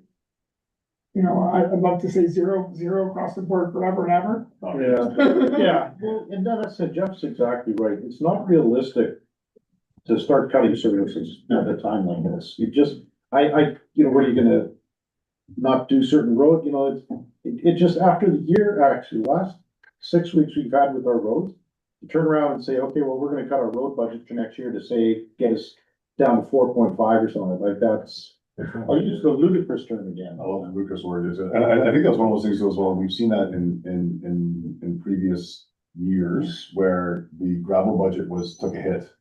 And it went down, and then, there was, we went through a budget process, whatever that was, back in 2019, to add over 100K back into gravel roads. So as well, it was taken away from that, we don't want to do that route. We don't want to go that route. We don't want to start saying, let's start cutting the gravel budget, start cutting that kind of stuff. It's not the, I think that was, I don't want to say this. Those councils made a decision at that time to do that. That was trying to make sure that they were doing the appropriate thing as far as the tax rate goes. But I mean, like, we're trying to make sure that we're not doing that too as well. So I think the other portion too as well is like, just if you don't mind, Chair, is like, I think is this is a really great discussion, because I think staff do a fantastic job at presenting a budget to us and giving it to us. If we don't vigorously debate it, vigorously have this conversation, we're not doing our due diligence. And like, now, I think you just used that word too as well. You said we can defend it. Yeah. So coming out of this, I'm more comfortable with option 3. I feel like we have done our due diligence. We've had this conversation. We've gone around. We've done that. So can we defend this now? Can we go out of this now and say, originally we can say, obviously staff deliver great budgets and we do they give us a great job. But can then we as a council team then go out and say, we questioned everything. And we have somebody that really knows how to answer our questions. But but I think that's a really important part. So I you know what, you guys got me, because I was really pushing for option 1. But I think we vigorously discussed this. We have the great input and the great answers. We can leave this room now, even though it's a 5.09. I agree, there's other ones out there that are up there too as well. There's some that are be lower, that's the nature of the beast. But at least we've had a really good discussion about it and a really good answers back to as well. And I think that is our role. Yeah. And I think, And show there's no more cuts. I think we did. And you said, what do it look like if we cut this? What does it look like if we cut this? What does it look like if we cut this? We got those answers. Yeah. So now we can go back and say, well, what were you willing to look at? Yeah. And we went through those things and did that. And I think that's the important aspect of this. So on that note, Chair, option 3, oh, Karen's gonna say something. Oh, yeah. I've been As soon as trying, Jeff- patiently sitting here, no. Can't hear you. So Patient. patiently Yeah. sitting. Okay, go I ahead, just- Karen. I wanted to clarify one thing too. The staff member we're hiring is a half person for the facilities to look after what our residents have been asking for. It's also a half person to help us on the roadside, which is another area that, you know, is core, because roads is our biggest expense of our budget for Montague.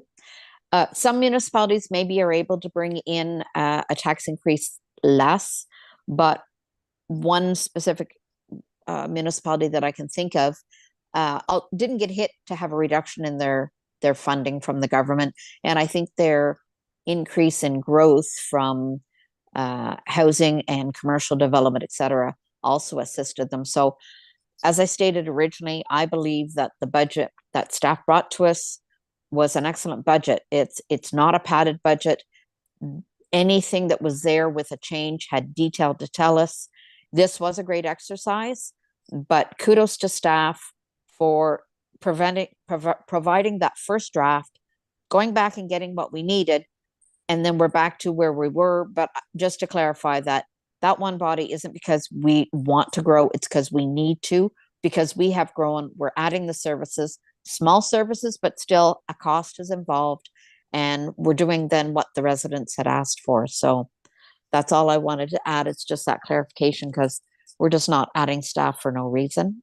And again, thanks to all of staff management for putting a budget together that was so minimal. And I know it doesn't sound it's minimal, but it's minimal in the amount that is going to keep our operations going when we know that that new build is also part of that increase that's there. And we knew that increase was going to be there because we all knew that build was happening. It had to happen. We had outgrown our space. That's all. Thanks. Oh, thanks, Reed. Ms. Brackett. Chair through you. So I think the brief brought up a good point in the OMPF reduction, or maybe it was Deputy Reeve. So there was only 3 municipalities that saw a reduction. 2 of them were towns and 1 was us. That was 0.75%. So if you take that off, we're at 4.34%. That they actually got, theirs didn't stay the same. They got increases to use towards their budget. We saw a reduction of 0.75% of our levy. So we need to be mindful that yes, we're at 5 and maybe some of them are at 5, but they got increases in other areas that we saw reductions. So there's those components that we tried to work within as well. And we'll make sure in our full budget document that that is noted and that our policing went up and that those things are happening. That the province is downloading onto us and making changes that we really don't have a lot of say in. We fully understand as staff that every increase is hard on anybody. And as the discussion of the gravel and maintaining status quo, I think you're gonna find it interesting when we bring the reports forward, the council has requested in relation to gravel versus hardtop, that maybe that amount might change on where it's being directed based on the decision that council makes. But that we're still gonna need those funds there. Are we gonna say that we're, I think that there's gonna be different options presented to council on gravel versus hardtop and costing of those 2 things. And it may be a redirection of funds, but they need to stay there. They may be redirected later, depending on options, but, so we are trying to listen to the community and we are trying to make changes without hitting them with 15% like our neighboring municipalities. Yeah. So we're trying to do it in smaller bites, but get there. I know, I agree 100% that, and I agree totally with Jeff. We must have a fulsome discussion on our budget. This is probably the most important time that you're a councilor. And if you don't ask questions and you don't understand, you can't go out and explain it to any ratepayer. I think after having discussed like this, we're very fortunate too that our staff can build budgets like this, and Ellie has the ability to answer all of our questions, like Jeff was saying. You can go out now and explain why you're doing this. And I think that's exceedingly important, because that's why we're here, is for that. I think it's our biggest opportunity also. So that being said, no one else has anything else to add? I think we have a consensus that we're going with option 3. Okay. Yeah. Moved by Councillor Bass, seconded by Councillor Crabtree, that the direction given by council regarding the second draft budget is proceed with option 3 in relation to the new complex financing strategy, and that staff will prepare a final budget for council consideration to be passed on January 20th, 2026. Meeting unless any major changes are received in the meantime. All in favor? I was just magically writes a check for 100K, or maybe That's what I'm thinking. I see it coming. I also have a couple lottery tickets that I. Trevor donation. Yeah. Okay. Reports of committees. None. Petitions? None. Motions and notice of motion? None. All right. Unfinished business, other business? Seeing none. Now we get to ask if there's any questions online. None. None. Let's go out into the crowd. Sharon. First and foremost, it was a pleasure to watch this council in action. I'm very glad that I was here to listen to all the issues that you're dealing with. I have a new appreciation for the complexity in difficult issues that you're dealing with and the thought and discussion that goes into coming up with the right answer. So I certainly hope that a lot of people are streaming and watching this council in action because you deserve, you know, like a big thank you from the residents. So Thank you.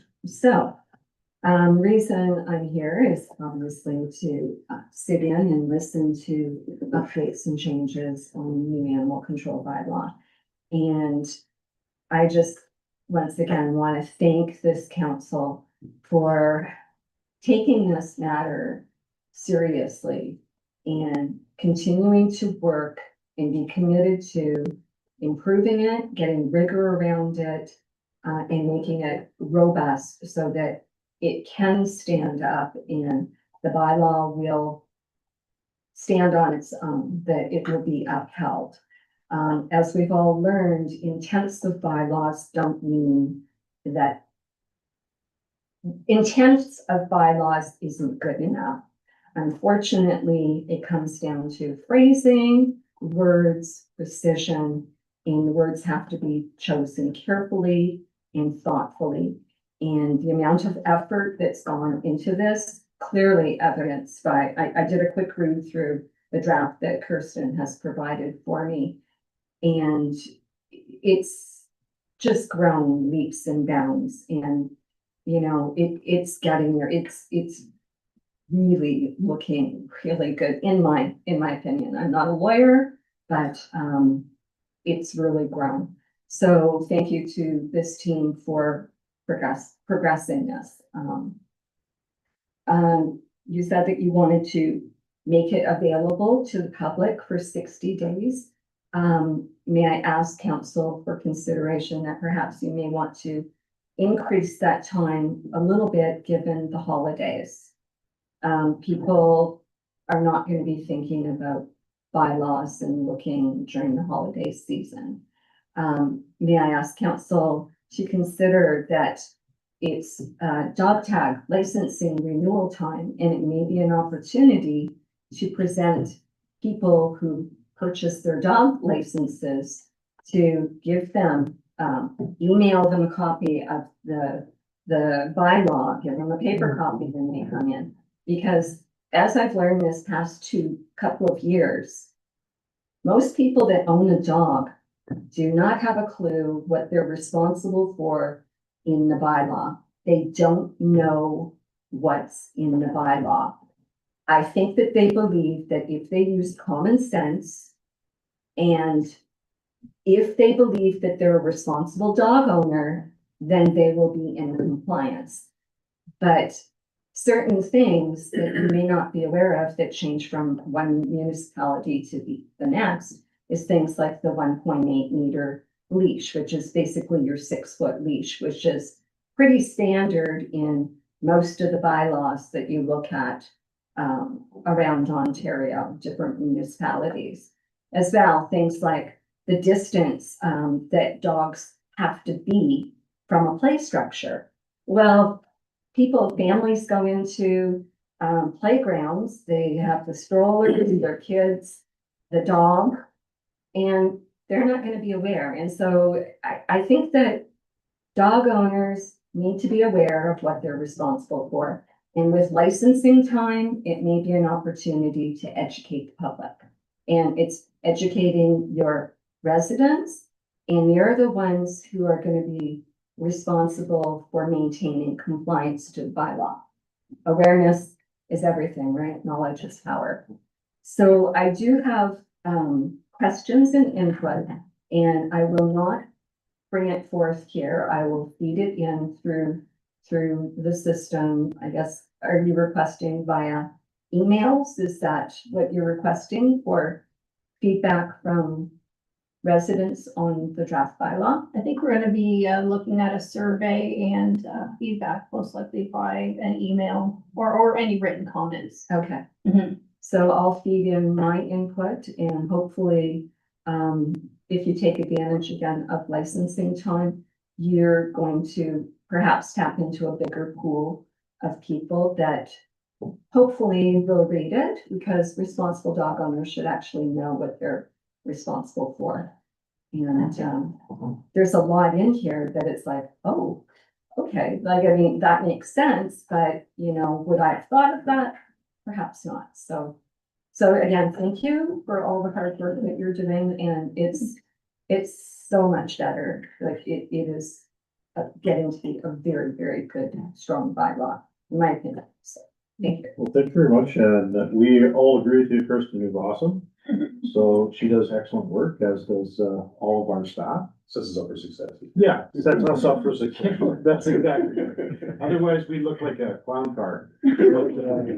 So thank you very much. We appreciate you taking the time to be here and also for your input, because it's, you understand and you know what's required. So thank you very much. And your ideas, Nat, I'm sure Ally and Kirsten will talk about those and see what they can do and what they can't do. But thank you very much. Mr. Tom. One comment on, when you were talking about the budget, I think you did a very thorough job on discussing all the options and picking the best option that you had available to you. And staff had given you very good options to pick from, but I think you kicked it around enough that it came out to, that's the only option you really had. So it's not a, you know, you didn't just say, oh yeah, okay, staff recommended this, we'll vote for it. You didn't do that, which is good. I enjoy the council that really looks after my interest on what I have to pay in taxes. And, you know, and we have a nice facility out there. And as this lady here recommended or suggested, is everybody who gets a dog tag should be getting a copy of the bylaws for the dogs. Whether it's an email, much easier than doing a paper copy, because that gets expensive. But I think that's an excellent idea, that anybody who gets a dog tag should be given a copy, and you should have them sign that they received the copy. Then if something comes up, they can't say, I didn't know that. Well, you received the bylaw, a copy of the bylaw. You should have read it. Share with both from Sherry and Tom. I made a note to basically start doing dog tags similar to the fire permitting, where they have to sign off saying they understand the bylaw. And then it's a really similar process. So that's where it's great to have the feedback from the public, and we enjoy when they attend, because they do bring up these types of things. So I think we'll start to look at implementing a similar process of the fire permitting, and that, you know, you're signing off, whether you've read it or not, you're indicating that you're aware of what this is and you're providing a copy. Well, that's excellent. You see, that's how great Ally is. You haven't even finished speaking. She already has it implemented, and we're off to the races. Perfect. Was there anything else? Oh, that's it. Thanks. Thank you for your kind words. We appreciate that. And I agree with you. This is our job, is to discuss someplace, and sometimes we're not gonna agree. And that's a good thing, because you don't want a bunch of puppets sitting around this horseshoe, that's for sure. So, thank you. Any other thoughts? Reeve Jennings, you're good. Deputy Reeve, good. Councilors, everyone, okay, good discussion.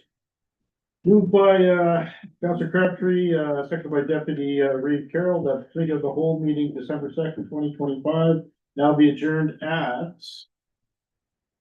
4. All in favor? Carried. Meeting adjourned.